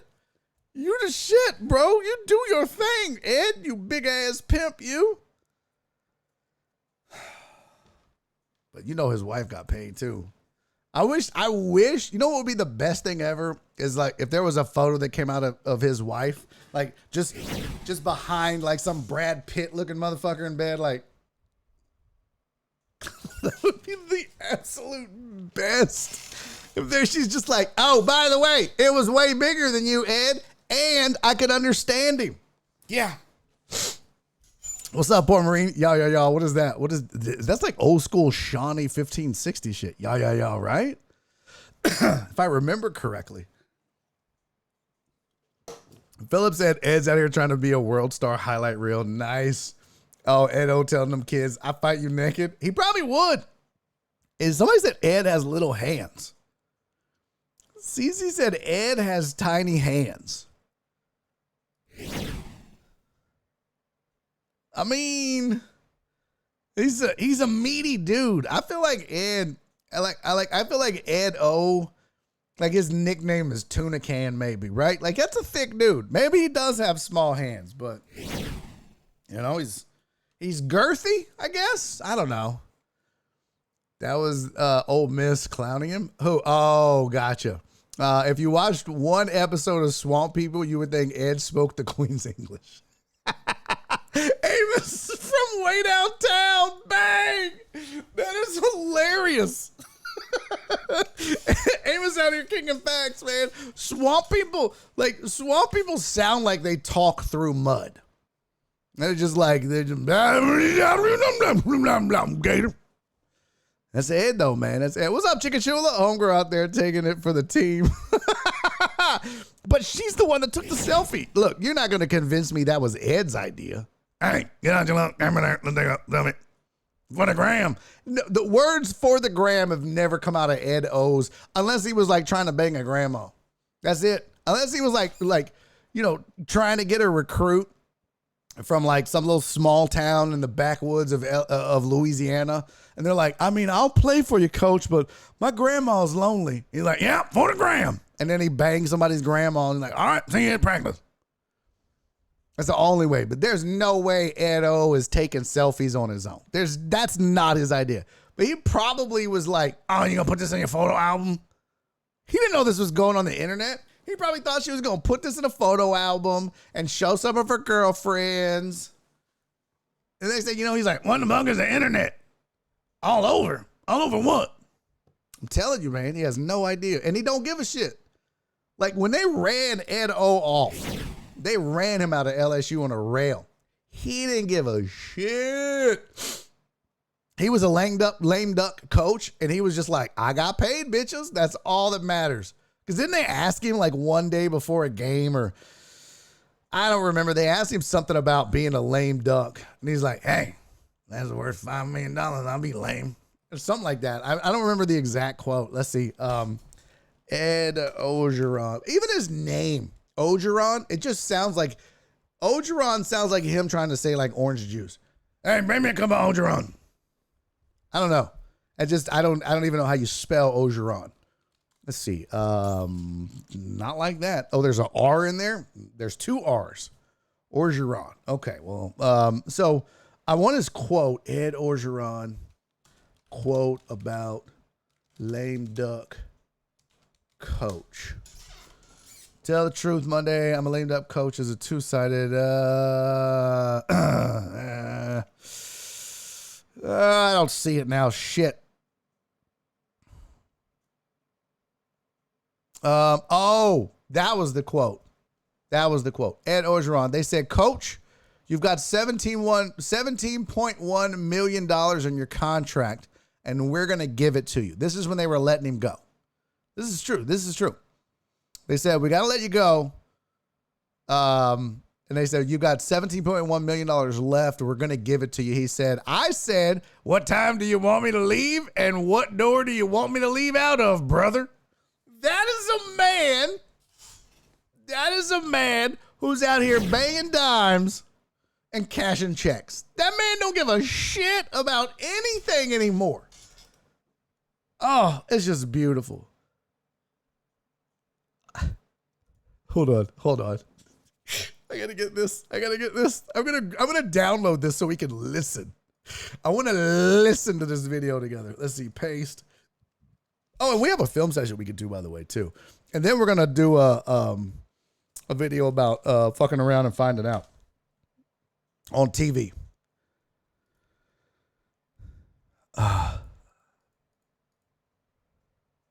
Let's see. All right, I got the video downloaded. This is Edo. Hold on. Let me see.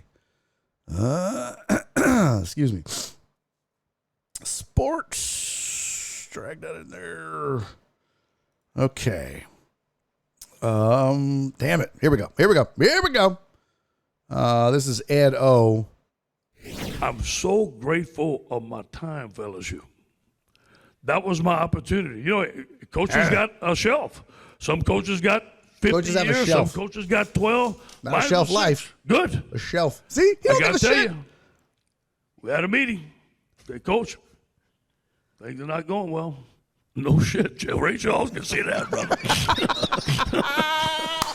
said Ray Charles can see that. And they were good. And Scott Woodward is a friend of mine today. Really, a lot of respect for the way they handled me. So what's next? Well, I got to tell you this. Man, shut the fuck up.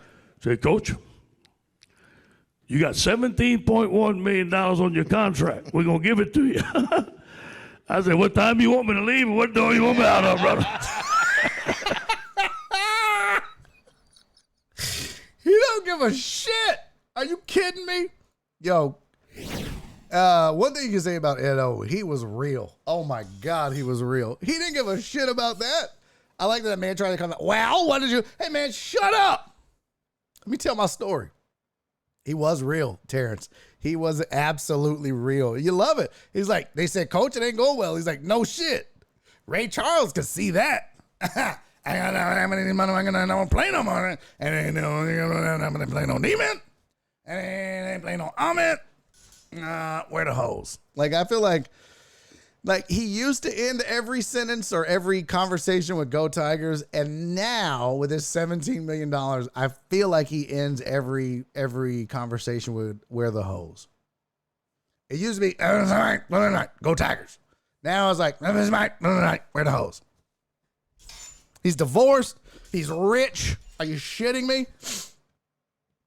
What does it say, Terry? He was real. Keeping it real. Edo had to be a relative of Justin Wilson. Some of the older folks will remember him. Broke Boy said that was at a Little Rock. Hey, what's up, Ashton? That was at a Little Rock touchdown club. They had John Gruden there spitting his BS about how he's not hateful. Oh, Ray, IDSN more. What? I don't know what that means. Let's hope Ed Ogeron doesn't take up auctioneering as a hobby. Could you imagine? No one would buy anything. I got money. I was like, I don't know how much I'm supposed to spend right now. What is the amount? All right, that's good times. All right, let's get off of Edo. I don't even know how we got on this fucking whole thing. Jesus, we were talking college football. We were talking playoffs. All right, so we got it. A lot of you said what you thought. There we go. Yeah. So we had TCU, USC, LSU. SoCal's defense is dog shit. We got that. Okay. Yeah, we got all that covered. I don't think I missed anybody. Let's see. All right, cool. He'll be broke in 5 years. Damn, Mimi. Mimi just coming in here from the top rope. Just dropping elbows. All right, so we got some college football talk out of the way. Now, we didn't get to we didn't get to do this yesterday. Let's do another video, right? So this video, those people over there, this is a video on the internet. They called this fuck around and find out. I call this never disrespect a man's wife. Now, you may have seen this. You may not have seen this. But this was on an SEC halftime report, and they were joking about suits.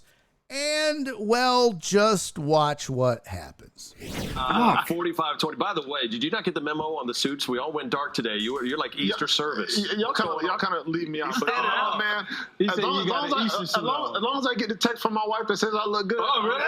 So send me the text, babe. Send me the text. That's not the one she sent me. Right now, doors. Commercial live TV. 13-6. Live TV. Oh, man, on the. Oh, you done fucked up now. Let me tell you something, man. If that dude would have said that to me about my wife, it wouldn't have been no going to commercial break. The ass whooping would have commenced immediately.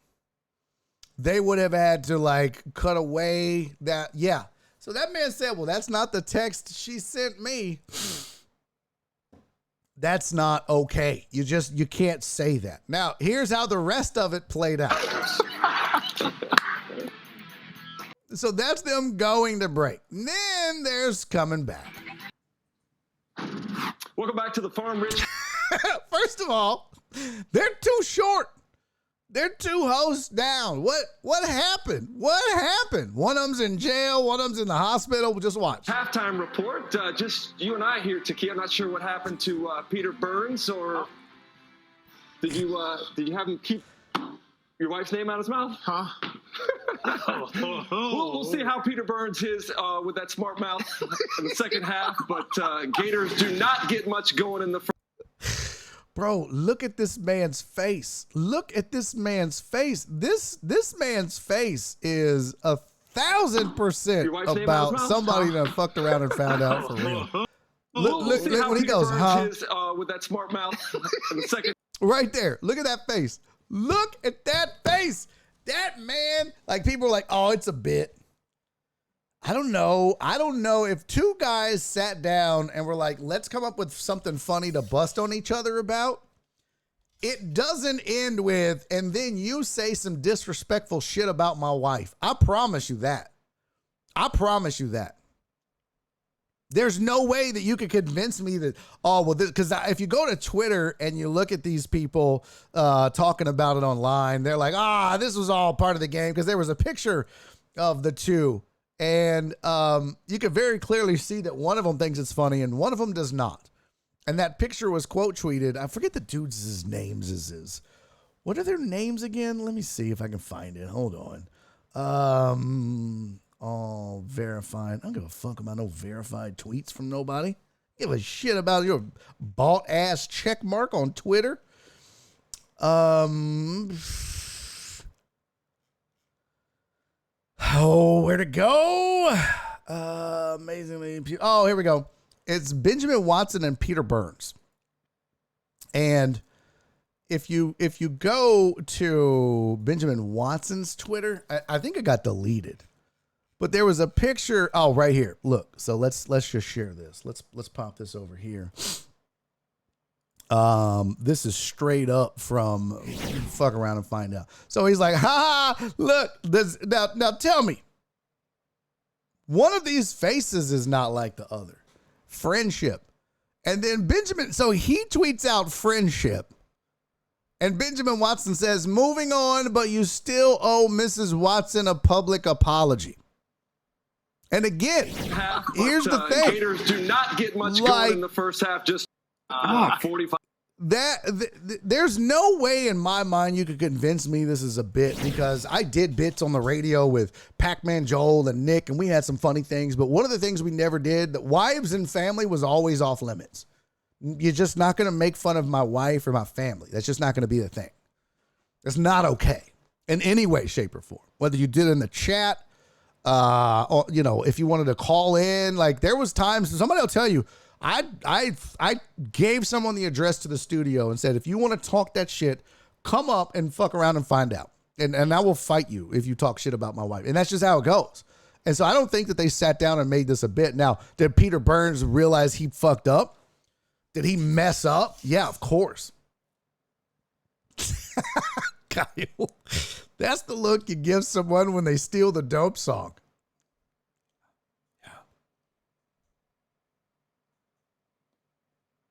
100%. That's so funny, Kyle. Well done. But I don't think it was a bit. I think that Peter Burns now some people, let's go back real quick. Some people said maybe what he was talking about was your wife didn't like the suit, right? Now pay attention here for a second. Let's evaluate this from a different perspective. All right, by the way, did you not get the memo on the suits? We all went dark today. You're like Easter service. Y'all kind of leave me out. But man, as long as I get the text from my wife that says I look good. Oh, really? So send me the text, babe. Send me the text. It's not the one she sent me. Okay, so he says that's not the one she sent me. That was the... And some people said, look, it's possible that what he meant was she sent me a text and like she didn't like your suit. It's very possible that that's what he meant. So was it poor wording? Was it a poor choice of words on his part? I don't know. Maybe it was. Got to be careful, though. You know what I mean? Like, what you want to do is immediately be like, oh, I didn't mean it that way, fellas. I'm saying she sent me a text saying she didn't like your suit. That's how you handle it in the moment right there. Because as soon as you say something, and fellas know this, right? Ladies, y'all don't understand, but a lot of time when One Deep said that was still out of line, it feels that way, right? But here's the thing. Dudes are notorious at making shit worse than it is, right? Because he may have literally meant like, well, your wife said she thought I was ugly. That's what she texted me. But he didn't say it that way. That's not the text she sent me. But dudes are going to be like, oh, shit. Oh, what? Yeah, he's fucking your wife, man. Oh, damn. Like that's all that, that does nothing but stoke the fire. And we do it on purpose. Trust me. 100%. Dudes will do that shit on purpose. As soon as Mr. Burns said that, them the other dudes were like, oh, you're going to get your ass whooped. Oh, shit. Exactly, PB Dubs. Exactly. We stoke the flames. That's what we do. We're guys. And so I think his best course of action in that very moment is like, no, that's not what I meant. Hold on, that's not what I meant. No, that's not what I meant. I just meant she texted like saying she didn't like the suit. That's not what I meant. That's how you handle it. But you don't just go, and then not appear back on camera again because you're scared. Like, I know I've said shit when it came out wrong and I didn't mean it the way that it was said. And you don't wait. You immediately go, oh, no, I didn't mean it that way. Holy shit, I didn't even think about that. I didn't mean it that way. I meant it like this. You got to fix it. You got to fix it right then and there, because if you disrespect somebody's wife like that, people don't play that. Now, I will say this. Chase said it's just awkward. Definitely felt like he was cracking a joke about the suit, but I understand why he's upset, implying it was about hitting his wife. Oh, yeah, I agree. Broke boy. That and the rumor on Twitter was that the wife has a history of unfaithfulness. Oh, I didn't know that. Oh, that makes it 1,000 times worse. Also, his wife didn't send the text. Sounds like she didn't like the suit. Still out of line. That's definitely not what he meant. I mean, maybe it's a good recovery. I think we need to do some IG investigation from Barry on his wife. I'm not going to say to someone else's wife texted me, not ever. I mean, it just depends. It depends on the context. I honestly can't believe people got upset about this bullshit. I don't think people are upset. I will say this, VB. I will say this. This is what bothered me. VB said, I would not care to fight someone no matter what stupid joke they said about my wife. Why should I care if she doesn't care? Yeah, I don't know. It's just a respect thing. I don't know. I just can't allow you to disrespect my wife. Those makeup artists should get a freaking Emmy for being able to cover up the black eyes Peter got during the break. Yeah, right? We can see, can we see his wife, Barry? Oh, yeah, let's do that. It's disrespectful. He tried to be funny, let the ass whoopings commence, said Jen. Plus, it made him look bad in front of the other guys. And see, Donna, that's the thing, right? That's that, ooh, gassing it up shit. Now, here's the thing I will say that I did not like on Twitter is somehow, some way, people tried to make this about race. And for that, I truly am disappointed. Like, there were people like, see, white dudes always joking like that. It's like, whoa. If you ever watch this show, if you know me, you know how I stand on social issues, especially when it comes to race. And I'll be the first one to stand up and call bullshit on some racist shit. But this was just one man disrespecting another man's wife. But inevitably, Twitter, the god-awful place that it is, had to make this about race. And it was like, this has nothing to do with race at all. Disrespect? Yes. But this wasn't Peter Burns going, I'm going to show this black fella what it's like. No, that like, he was just fucking with him. And he went too far and he disrespected his wife. Had nothing to do with race. Please don't make that about this. The problem with making this about race is that and it didn't become a huge deal, but if you go and read the comments, there were a lot of people that were making it about race. But the problem with making an incident like this about race is it nullifies issues of race. It deadens the ear to a lot of people that might be otherwise willing to listen to issues about race. But when it's thrown into shit like this, the people are going, fuck, it's always about race. It's never about race. It's like, no, it really is. It's just not in this instance. So I think it just cheapens the whole issue of race in this country when you bring that shit up. That was my only thing. Now, let's go check out his wife. You guys want to do it. What's up, Chopper? Not race, culture. But not even about culture, though. It's not even about culture. It's just about dudes. Yeah, Total Dallas said we talk about moms, not wives. Okay, but then there's some people that, like, you don't talk about their mama. Like, some dudes don't give a fuck if you talk about their wife, but don't talk about my mom. But it has nothing to do with race, I don't believe. Right? Like, I don't know. I just don't think it should be. All right, now, we want to check out his wife. I feel kind of creepy about doing this. Just kidding. Let's see, what does it say? We cheating and got 17 kids, damn. What? No, what? Ben Watson has like 7 kids, Barry. I didn't know that. Why would I know that? Why? I'm not keeping up with this man's family. I don't have a fucking Ben Watson kid counter in the back. Bling, bling. Could you imagine if I had to do that for Nick Cannon? That's something for me. 18 rows deep. All right, that's not okay. Ben Watson. I know his wife wrote a book. I know he said that his wife had written a book. Ben Watson walks off set. Peter Burns crossed the line. Let's see. What is his wife's name? Well, now here's a picture of her. But I don't know that we need to like necessarily creep on the gram, but if you're just looking for a picture, that's a picture of his wife. I mean, I'll let you go creep on her gram. But after all this, I don't think I'm going to disrespect, especially if he's out here beating people up. VB said, I'm a dude. Don't get this bullshit sensitive stuff. I don't understand what that means. Yeah, I don't have the follow age hooked up. That's my bad, bro. That's my bad, fam. I don't have it. I need to turn it on. I don't have it on for some reason. One Deep said, okay, y'all going to fuck around and find out. No, I'm just saying, like, I don't know. I don't know what that means. I don't understand why you're saying y'all going to fuck around and find out. Very clear. Ben's scared. Barry's scared Ben might be lurking. No, there's just no reason. There's no reason. You can tell VB is drinking. Hey, I don't give a shit. You know what? I don't even like my wife. We can talk about her all we want. When VB starts drinking, he starts sounding like Ed Orgeron. A little bit. Shout out to the 2 people left listening on Podbean. That's about to die.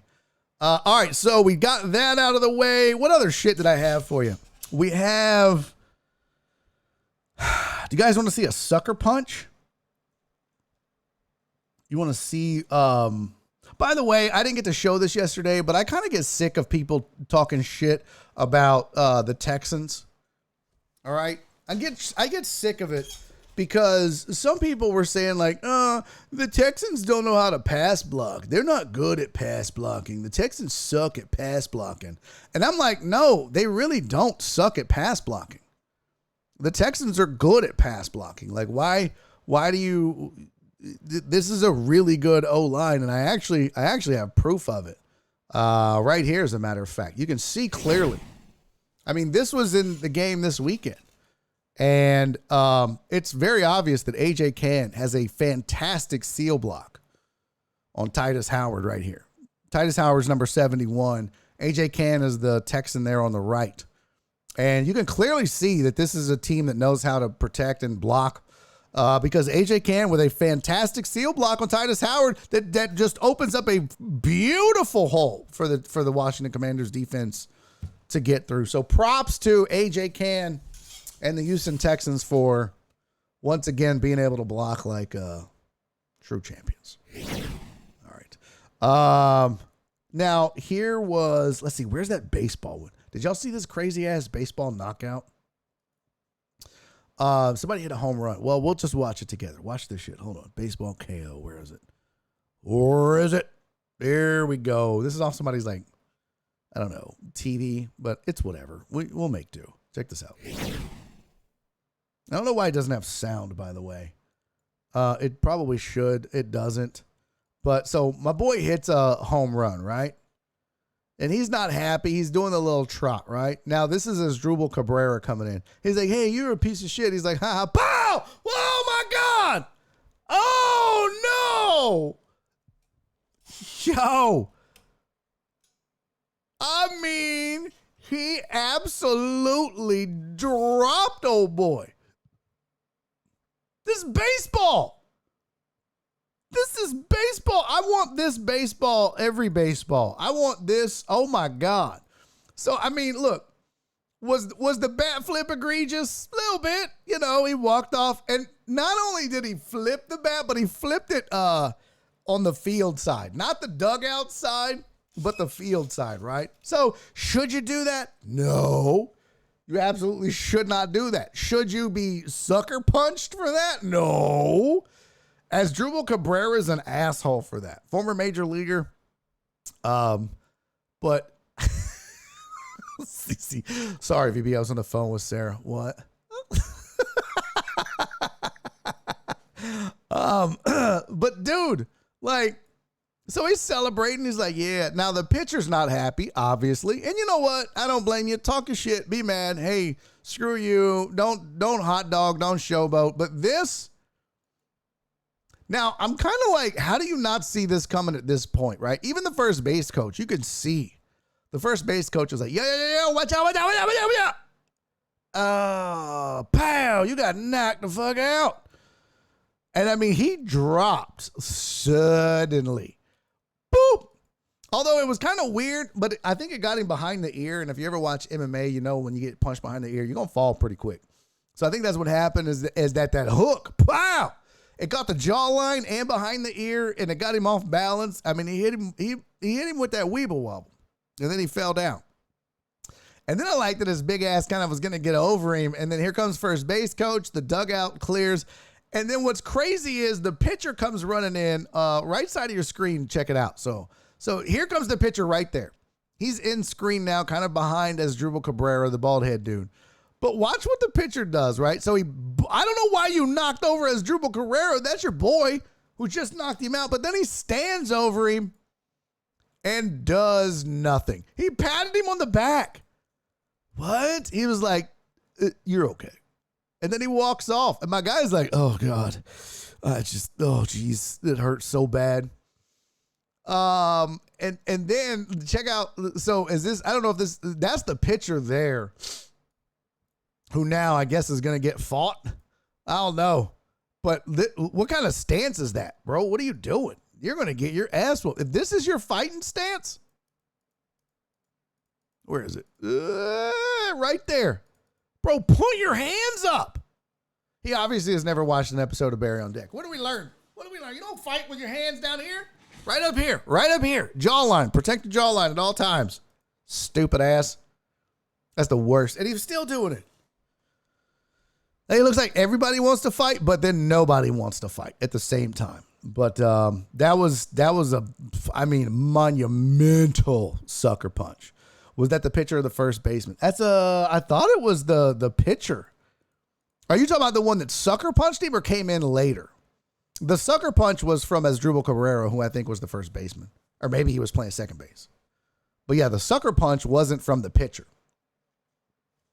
The sucker punch was from oh, yeah. Yeah, but see, that wasn't necessarily a sucker punch, Wags. Wags said Rougned Odor versus Bautista. It wasn't a sucker punch, though, right? That was just straight up, I'm going to beat your ass, and then beat his ass. He should have circled the bases with the bat. I mean, next time he probably will. I haven't seen a shot to the face since the Rangers tied down the player and choked his polo. I don't even know what that means. I'm going to destroy your face in the street and ask you how you didn't see that coming. I mean, but everybody sees it though, right? Like, you're obviously like right here. Now, I guess you're looking down, celebrating maybe, running the bases. I guess it's too late. It happened so fast. Okay. I stand corrected. Fine, Cabal. I stand corrected. It happened very suddenly. And he's like, fuck. Am I home yet? I bet that doesn't make the Hall of Fame ballot. Oh, probably not. Hey, speaking of that, good transition, Mark. Here's your 2023 Hall of Fame ballot for Major League Baseball. A lot of first-timers. And I think, chat, we have to have a real serious discussion about the fact that there might only be 4 people on this entire ballot that make it in. That's a real-ass thing. Poppy's almost done. Got 2 minutes left. Why am I letting it go? I should just end it. I should just end Podbean right now, right? Just end it. So here's your Hall of Fame ballot. No, A-Rod's not getting in. I don't think so. He literally is one of the few that actually had to sit out because of steroids. A lot of these are suspected. They're on a list. They're, whatever. But he actually was busted. Right? It'd be like, it's kind of why like Roger Clemens and Andy Pettit aren't going to get in because they admitted it. Well, Clemens didn't. Pettit did. Although I think it should be the opposite. Maybe let Pettit in because he admitted it. But this is the 2023 Hall of Fame ballot. R.A. Dickey for sure. Stop it. So new names on the list. Bronson Arroyo, Francisco Rodriguez, so K-Rod, if you remember back in the day. Carlos Beltran's definitely not getting in. John Lackey, Matt Cain, Mike Napoli. And Beltran had the numbers, but Mike Napoli, R.A. Dickey, Johnny Peralta, Houston Street, Jacoby Ellsbury, Andre Ethier, J.J. Hardy, Jared Weaver, and Jason Worth. I'll give you the 4 names that I think make it from this entire list. 4 names that I think make it and probably should make it. Either should make it or will make it. All right, let's start at the top here. I doubt Bobby Abreu makes it, but I think he maybe should. Andrew Jones, but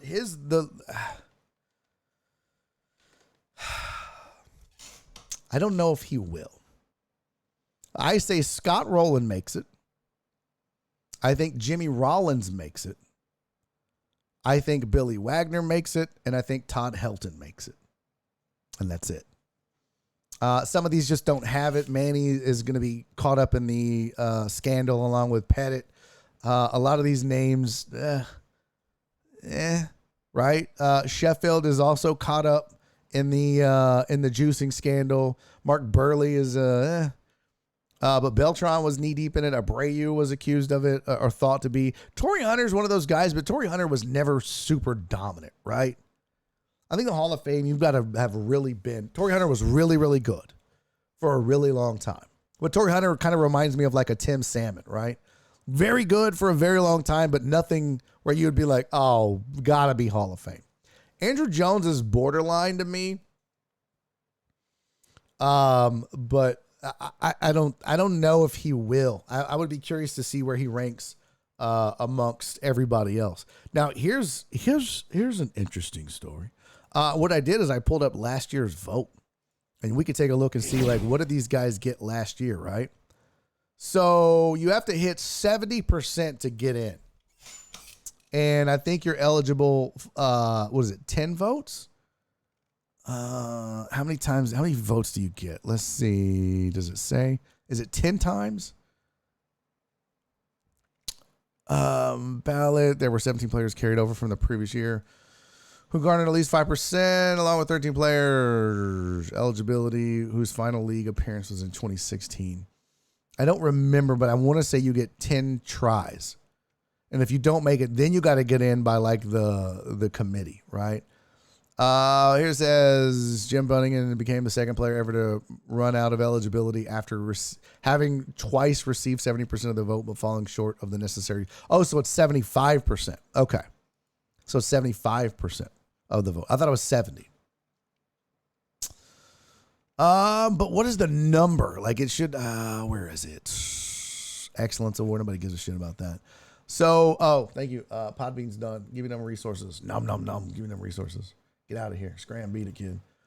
So this was the vote, though, last year for 2022. And remember, you got to get to 75% in order to make it. So Bonds was at Ortiz was at 77.9. That was his first year. That's why he got in. Bonds is at 66. And then it goes down from that. So Scott Rowland's at 63. Todd Helton's at 52, but I think it should be more. Billy Wagner's only at 51. I think Helton will continue to go up. I think Wagner will go up, but man, it's going to be tough to add another 25% to Billy Wagner. Andrew Jones is only at 40%, and that's about right. Sheffield and A-Rod are just, he got 34% his first year in, did A-Rod. Jeff Kent, Manny Ramirez, all these guys are steroid era victims. What is the red? Eliminated from annual consideration by poor performance or expiration on this ballot. Oh, okay. Wow. So Bonds, Clemens, Schilling, Sosa, all off. Won't be back. Renominated by adequate performance on this ballot. Eliminated from annual consideration by poor performance or expiration of subsequent ballots. Who's that? Okay, well, those are, all that makes sense. They're just up for it. That doesn't mean they're going to get nominated. Like Carl Crawford, why would he be on there? That makes no sense. But you can see, like, Jimmy Rollins isn't really doing well, but I think he should be on there. I think Todd Helton should be on there. I think Scott Rowland should be on there. Billy Wagner. So that'd be my 4. What is that? Oh, Save the Bean. Yeah, Thor said 69. I like. You doing NFL Hall of Fame semifinalists too? Yep, that'll be next. Ashton. So I just wanted to show this and kind of show you that A lot of these first timers, you got to perform well. I don't know if K-Rod will. I don't think Beltran will. I mean, Houston Street was kind of known, but I don't think there's any new names on here where they're going to be clamoring to get these guys into the Hall. There's definitely no first ballot Hall of Famers in the blue, for sure. So, I don't know. I mean, it's just not a sexy list right now because of the steroids. If the steroid wasn't an issue, if the steroid era wasn't part of this, there's tons of names on here that get in, right? A-Rod, probably Bobby Abreu, Beltran, Jeff Kent, Gary Sheffield, and Manny Ramirez, 100%. Andy Pettit, without a doubt. I don't know why Billy Wagner doesn't get more love, but maybe that's just my Houston bias. So, but that was your 2023 Baseball Hall of Fame ballot.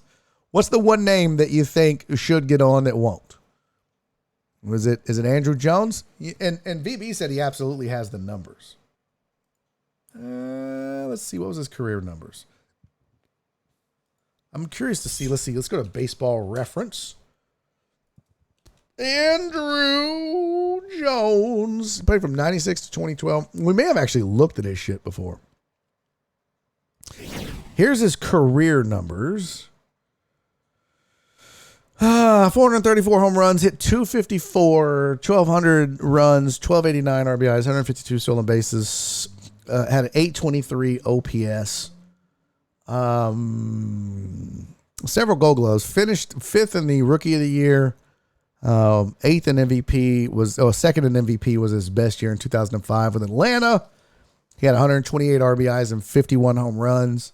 That's amazing though, right? You can go from 29 to 51.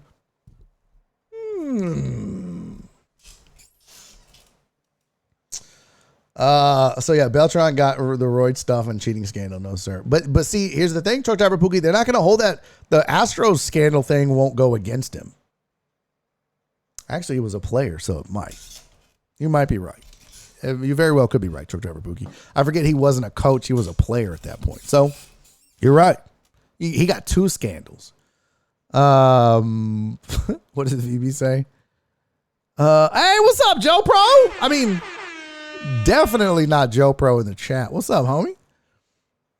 Oh, hate the Braves. Poor Marine said, my sister's already texting me about fat ass Andrew Jones. Well, I mean, he had a good, where does he rank amongst outfielders though? Let's see.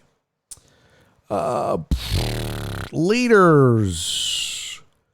And I don't really even know if you go amongst outfielders, right? You kind of got to go just among, let's see, MLB leaders. No, we want. Well, what's a stat hit? Player finder. No, I just want to see, like, where does he rank among all outfielders?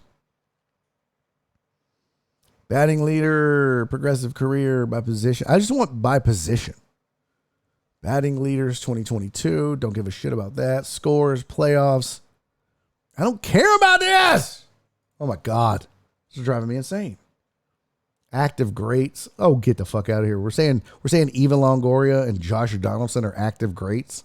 Let's calm down, Baseball Reference.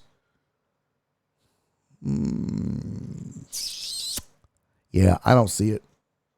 Oh, is this it? Leaders. Batting. There we go. Oh, that's 2022. Maybe this is. I don't see it now. Seasons, batting.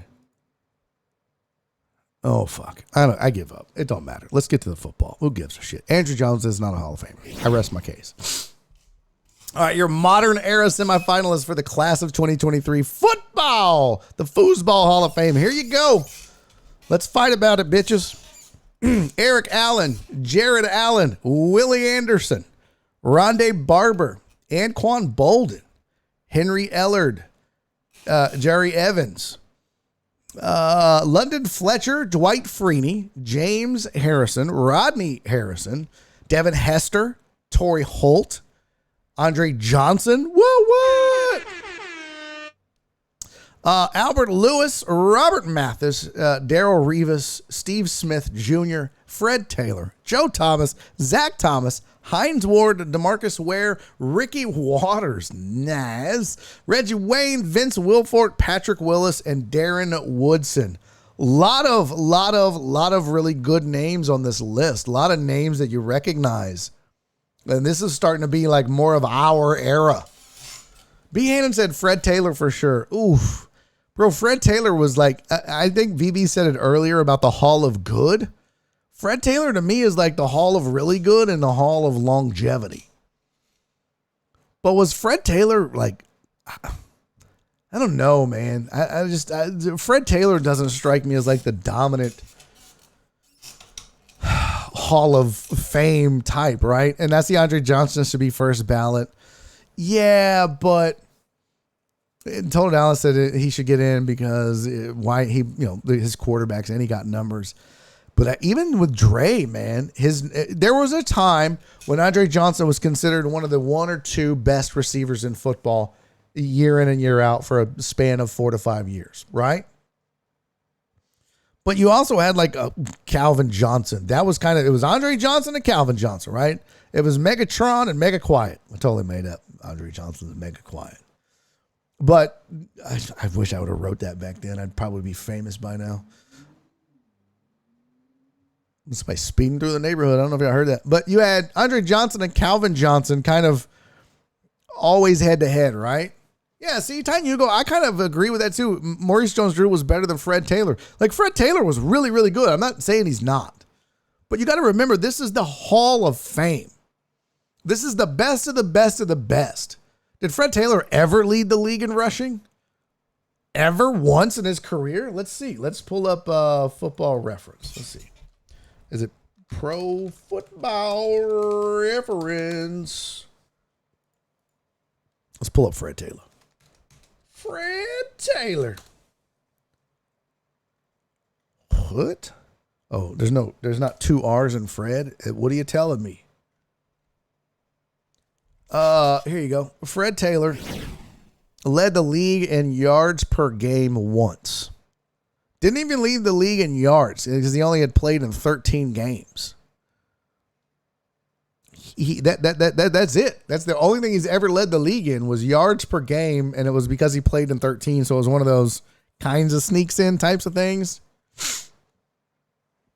And that's part of the problem, though, Amos. He was always oft injured.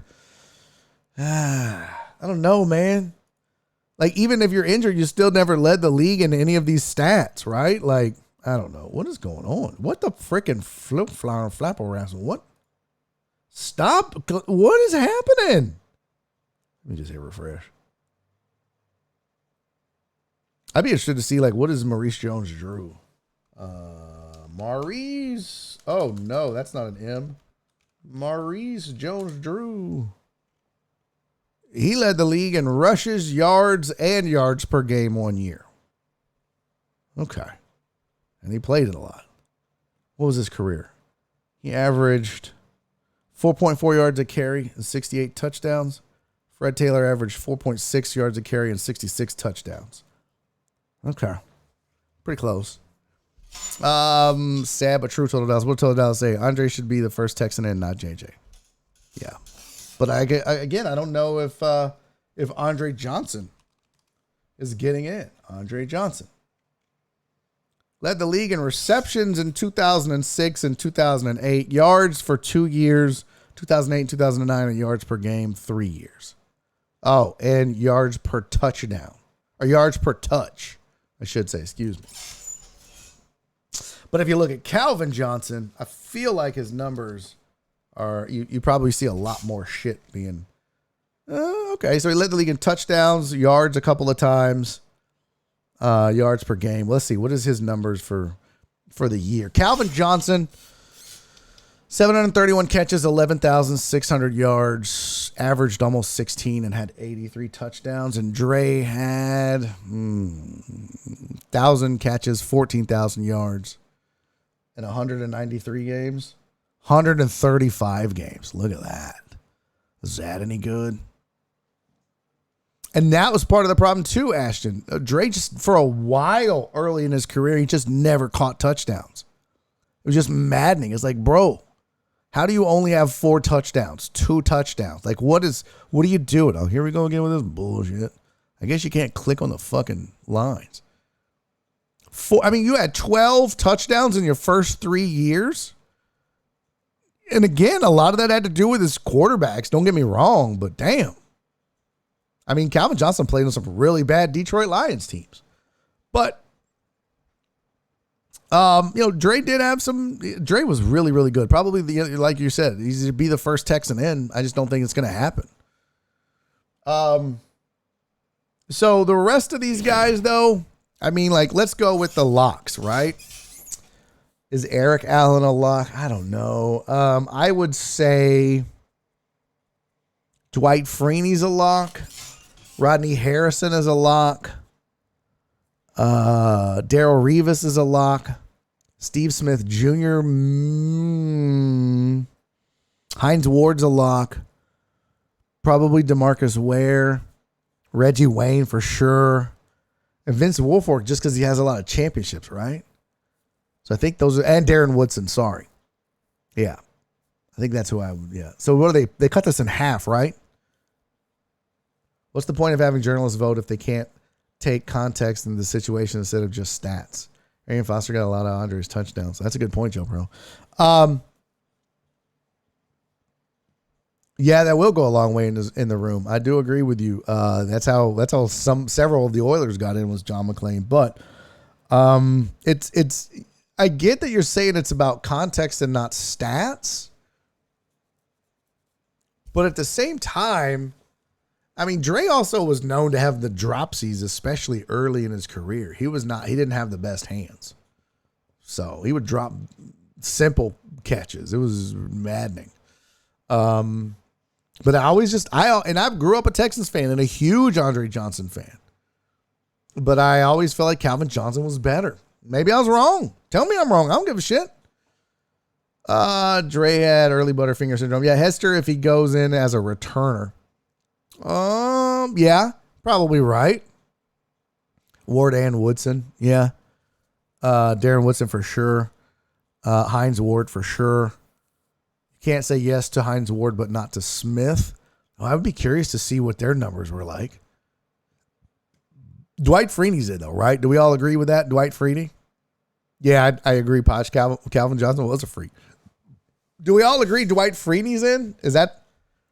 What about Anquan Bolden? Like, Anquan Bolden was always good, but never great, in my opinion. And I feel like Rondé Barber wasn't even the best barber amongst the barbers. Tiki Barber was better, right? Or am I wrong on that? And then there's obviously names like, like Jared Allen and some of the offensive linemen. You're going to be like, yeah, they'll probably get in, but I'm not going to sit here and tell you what I think offensive lineman wise guys should get in. It's hard for me to judge. But yeah, like there's some really good names on this list. There's a lot of good names on this list. A lot of good names. And somebody did a thing like, who would you want returning punts or kickoffs if you could only pick one? And the one name they didn't have, and maybe they were just picking from this list, but I still would go Dion every time. I don't give a shit. Dion or Billy White Shoes Johnson. Don't at me, hoes, at your mama. Don't at me. Billy White Shoes Johnson, baby. All day, every day. And I get the little whatever at the end. All day, every day. Billy White Shoes Johnson, second behind Dion. I would always want Dion as Is Dion the best returner in the NFL, in NFL history? Who's the best return man? Yeah, Joe Bro says, shit, that's a lot of names. I'm getting old. He's exactly right. Devin is the answer. Devin Hester is the best return man ever. Is that true? Let's see. Let's see. Ranking the best return man in NFL history. 10 special teams return specialists, top 10 in history. That's from BVM Sports. Never heard of them. I never heard of them. Best 15 kick and punt returners in NFL history. Bleacher Report. I feel like that's a little more respect. Now this was back in 2010. That's like no, we gotta have it sooner than that. When was this made? This is the most feared returners of all times. Let's see if we agree with this. Devin Hester has 10 punt and kickoff returns for touchdowns in just 28 games. Wow. He holds the record for the most kick returns for touchdowns in a season with 5. That's pretty good. That's pretty solid. So he was number 1? Okay. In 86 and 87, the first 2 seasons of the NFL, what? Sikaherna. I don't even know who the fuck that is. Dave Meggett was pretty good. Okay, get out of here. Josh Cribbs. Josh Cribbs made the college or Madden off of one good year and never to be seen or heard from again. Oh, there's my guy. Let's go. Billy White Shoes Johnson sucking hoes. He was the man. Who's this? Oh, Tamarick Vanover. Damn, I forgot about that cat. Brian Mitchell. Yeah. Dante Hall was a really good one, too. Oh, get out of here. Desmond Howard. Okay. And Deion Sanders. There you go. In 92, while playing for the Falcons, Deion led the league in kickoff return yards per return, and return touchdowns. Well, that's it. That's not as fancy. Eric Metcalf was aight. Gale Sayers. Leon Washington. There you go. Oh, jeez. Have an ad, why don't you? Tim Brown. Oh, how do we forget Tim Brown? That's a good one. And Travis Williams. Oh, how do we forget only VB and Joe Pro are around for that. Dante Hall, the human joystick, right? Some good names on that list. But I guess Devin Hester is number 1 for a reason. His shit was outstanding. Those numbers were crazy. What does PB Dubs say? Mel Gray. Ooh, Dubs. Nice. Hester did an era when they were starting to limit returns. Yeah, now there's no good returners. Like, now there's just not. For some reason, I thought Night Train was also a returner. I guess I was wrong. Oh, he might have been. But I guess maybe they just didn't list him. Very possible, though. All right, so there you go. There's your 2023 modern era NFL Hall of Fame semifinalists and your baseball Hall of Fame ballot. Now I have to pee so bad. So I'm going to take a very, very, very, very, very short break just to pee. And when I come back, we need to talk turkey. And we're going to talk some more sports probably. But I want to know 2 things. One, actually, you know what? We'll save turkey talk for tomorrow. I do want to talk about, would you wait 30 years for your favorite food? Would you wait 30 years for your favorite food? Because there's a waiting list for one food item that's 30 years long and people are still signing up for it. I would be 78. Fuck that food. I probably won't even have teeth by then. But I'll show you what it is and why it's so loved and beloved and all that. And we can talk about it. I just closed the wrong thing. Oh my God. Oh,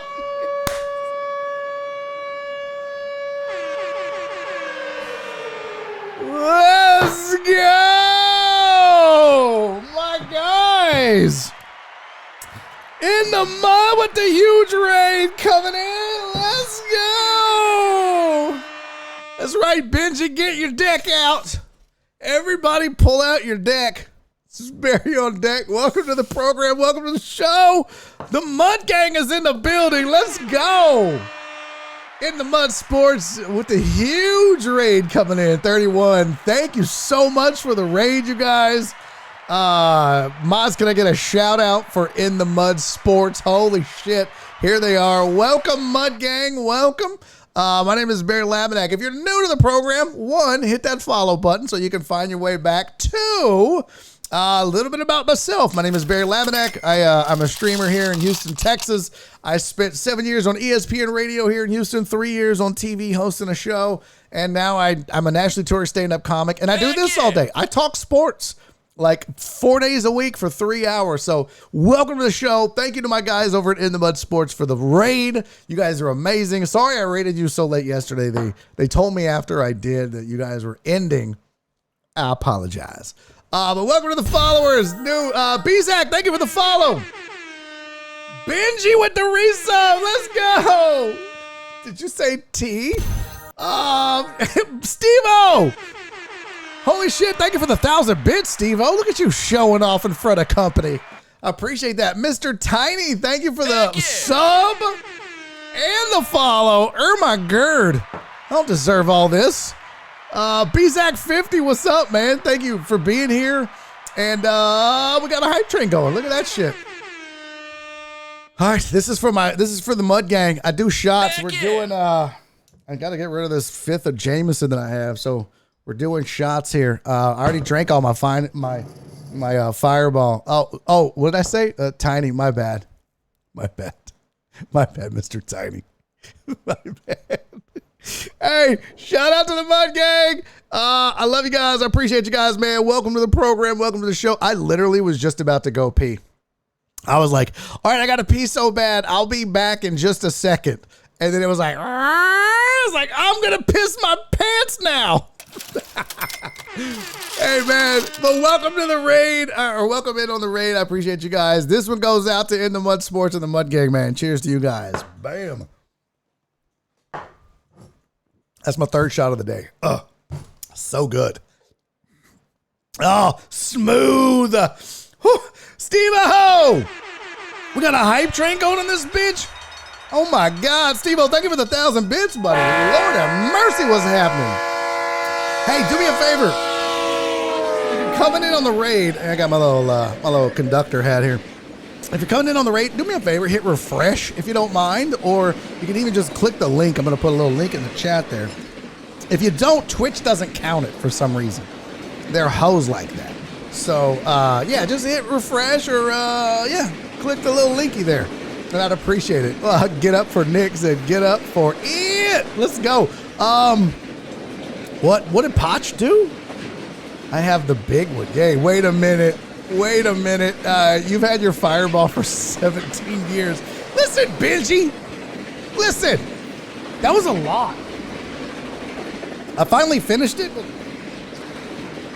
Oh, that was a big-ass box of Fireball. It was like 2 separate huge bags of Fireball. I did my best to drink it as quickly as possible, so I got my 5th. Thank you guys for the hype train. Let's go. Let's get it. Oh, shit, Steve-O. Thank you for those 300 bits, fam. So what was going on in the mud? Do we have any winners in the chat? Did anybody in the chat play and win, or are you guys just over here kicking it? And who's excited for World Cup? I know all my across the ponders. Y'all got to be like just nutting all over the place, right? Oh, God. Sports boners all over the place, right? Oh, Mr. Tiny One. Okay, show off. Good for you. Well done. Well done indeed. No, I mean, I haven't tasted Fireball in 17 years. Oh. Yeah, it's not the, I mean, it's like, it's good though. It's delicious. It gets the job done.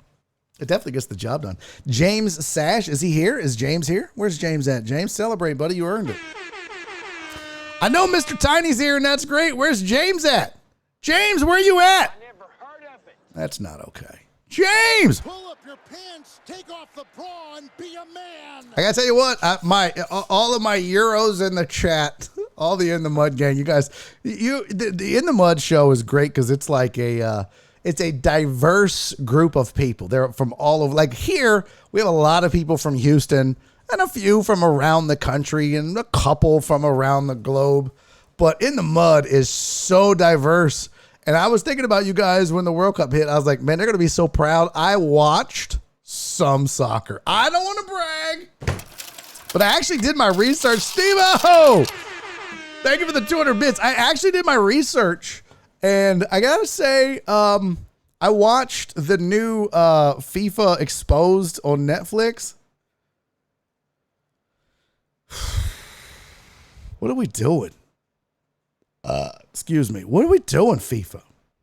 Am I supposed to get excited? Not soccer, football. No, listen, damn it. I'm in America. I'm a stupid American. We say soccer, damn it. When I say football, this is what we think of. That right there.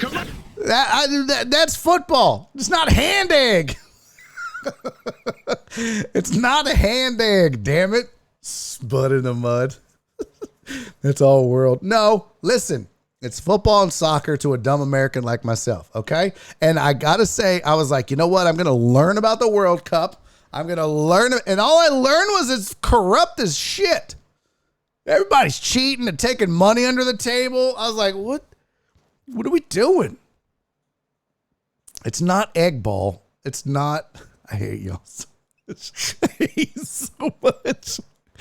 I hate y'all so much. Okay, well, you know what? Okay, listen. I'll roll up my sleeves and fight. I don't give a shit. You want to? Okay, here. I tell you what. Euros in the chat. I tell you what. If we're gonna call football egg ball, then we're gonna call soccer testicle ball. It's only fair. It's only fair. If we're gonna pick like names and okay, so yeah, I like a little egg ball every now and then. But I'm probably not into it as much as you guys are into testicle ball. So thank you guys for the hype train, man. 3 gifted subs, 2,500 bits. Steve-O out here doing the Lord's work, man. I appreciate you and everybody in the mud with the resub. Let's go. Thank you for the resub in the mud sports. That's 3 months now. It's an honor to serve you, sir. Anyone remember the name of that guy that was pissed off about football a few months ago? Dave something? Who? Was there a guy that was mad in the chat? Testicle ball is so much better than soccer.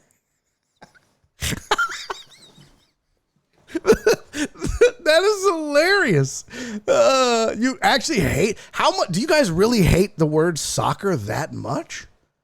I had no idea. Well, now I'm just going to say it just to piss people off. Barry currently wishing he had an adult diaper. I'm about to piss my pants. Like for real. I meant no disrespect, just so you know, although you do know I was joking. Yes.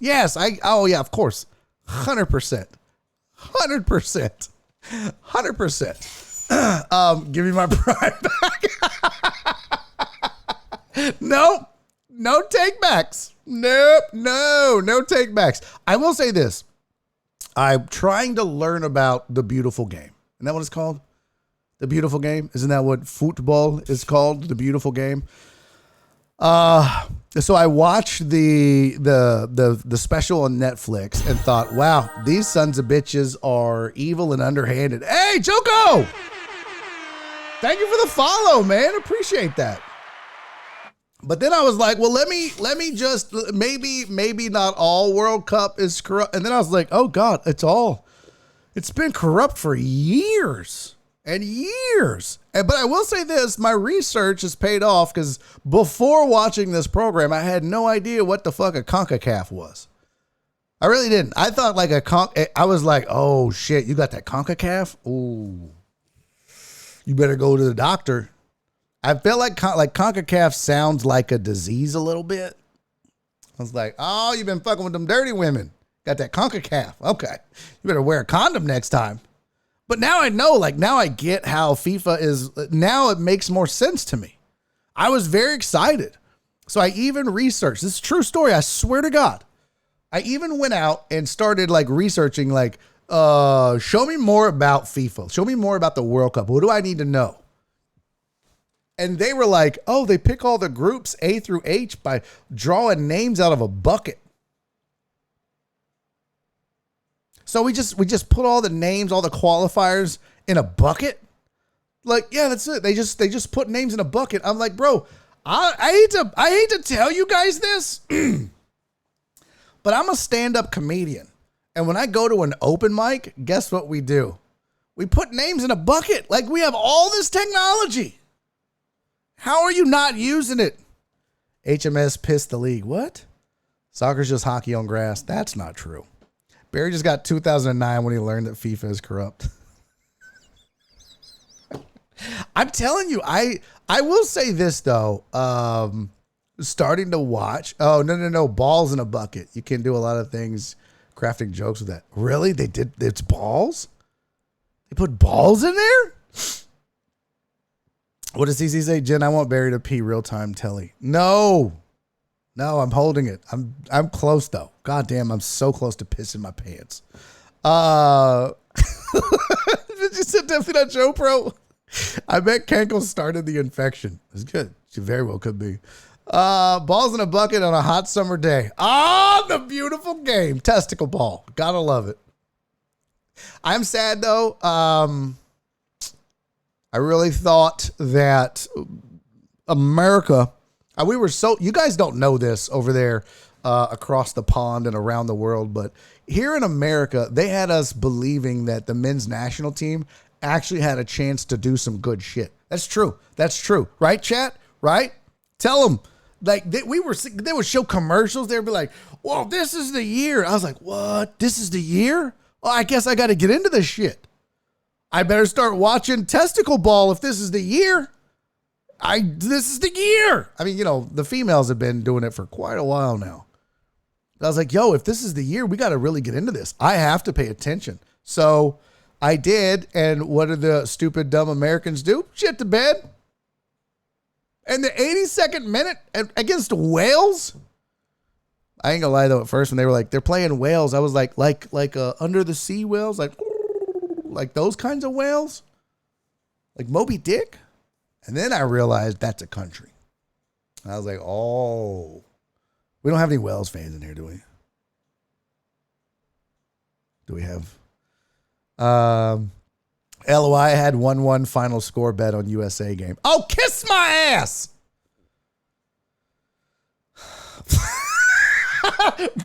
Bryce said your whale sounded like a pigeon. It wasn't a good whale. What does a whale sound like? Was it more like, that just sounds like my ex-wife. I don't think I can do a whale, but you're right. My whale definitely sounds like a pigeon. I got to find let's find a good whale sounder. 150 million in difference in population, I believe. That's terrible. That just makes it even worse. Joe Bro said it's the pigeons of the whales are the pigeons of the sea. I like it. Whales are definitely the pigeons of the sea. Whatever number, you can have it. Yeah, you can have it. It's 350. Oh, that's her weight. That's my bad.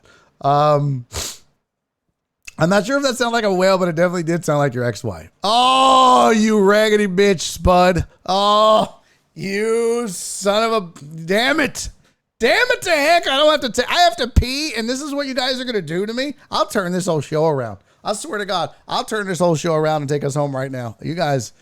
Port Marine said the U.S. men's national team deserved to lose. They lost to a geriatric. Is the Wales team that old? The Welsh team? Is it that old? No, we're going to do Corner Doing Dope tomorrow. Broke Boy said Gareth Bale, low-key, one of the best ever. Oh, okay. Broke Boy is over here showing off now. Naming names. What? Don't even know what that means. I need to find an audio of a whale. I don't have time to do it now. We're almost done. Well, who are we going to raid? If In the Mud is here, and so the Mud Gang is in, we've probably still got some folks left over from the Forensic Tilts raid. Who are we raiding? Shit. I don't even know. We got to find a good raid, too. Amaranth, no. Dirk Chocolate. Danielle Freak is on. I don't know who we would raid. Who do we want to raid, chat? One of the best ever Welsh players, maybe, but nowhere near best ever. Okay. I would agree with that. Steve-O, thank you for the 50 bits, buddy. Oh, shit. Poor Marine. Holy shit. Thank you for the 1,000 bits, my friend. Oh, my God. What are you doing, chat? All right, maybe we'll raid Danielle. Is Freddie Adu on the U.S. team? Oh, my God. I remember that name. Y'all remember when they said Freddie Adu was going to be like the second? He was going to save testicle ball in America, right? It was like Freddie Adu. Well, he ended up being Freddie Adon't. He wasn't that good. Apparently, work the space. What is work the space? Get up for it, Nick. What is work the space? Oh, Brazy Becca. Yeah, she was dope. We should rate her again. I think everybody in this chat would like her. Which, by the way, I don't know if I told y'all, but she did agree to come on the show in December. So, you know the George Way's cousin story, one of the best stories ever. I really don't know. Heisen, I appreciate you, man. Thank you very much. He said, dude, you're GOAT. This is hilarious. Thank you. Anytime I talk football internationally, I sound like a fucking moron. And I try to work my way through it. I don't know shit about it. It would be the equivalent of like you guys trying to talk like, I don't know.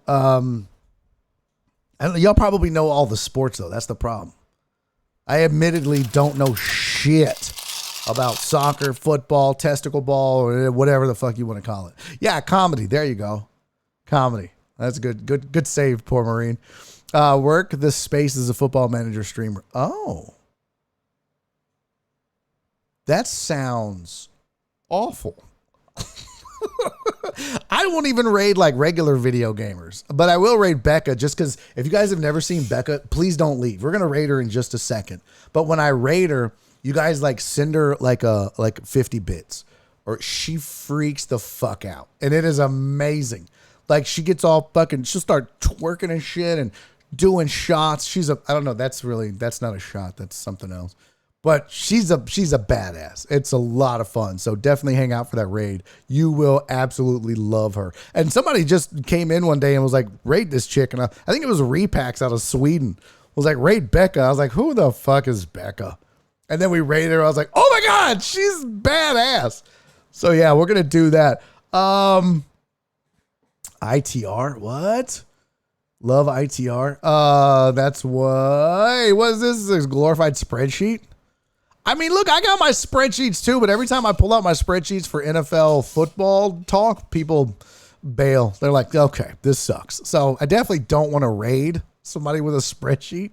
All these assholes in this chat will leave. So we don't want to do that. I like asking a Brit to explain alligator hunting. Do they even have alligators over in England? I don't think they do, Joe Pro. All right, chat. Is there alligators in England? Or is that just like is there? Now I need to Google this. I feel like y'all will lie to me. You'll be like, oh yeah. Yeah, we got alligators in England. I don't think so. Are there alligators in England? There's no swamp in England. It's all like cliffs and rain. There are no native or wild species of crocs in the UK. Oh, Joe Pro, you're so fucking smart, bro. NHS statistics revealed that at least 7 people were attacked by crocodiles and alligators in England in 2018. But there are no native or wild species of crocs in the UK.